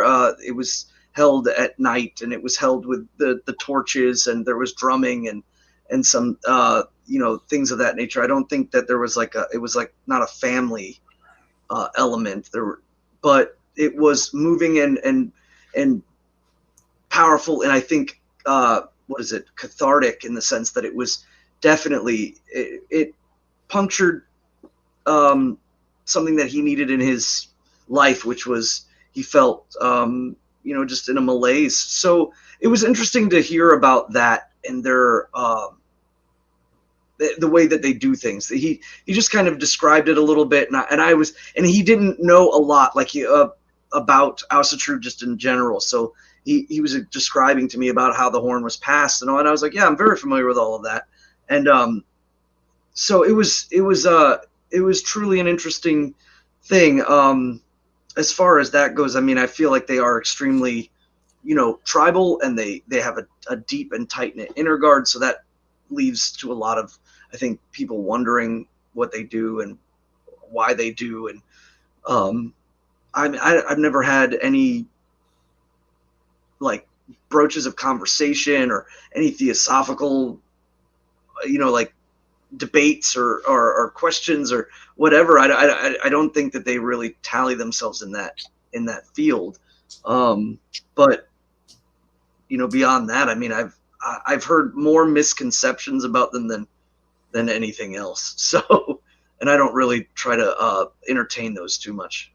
I'll say this, and this is kind of an interesting anecdote, I guess, that speaks well of them. A lot of their foundation is in that tri-state, Eastern Pennsylvania, New York, New Jersey area, or at least it was for a time.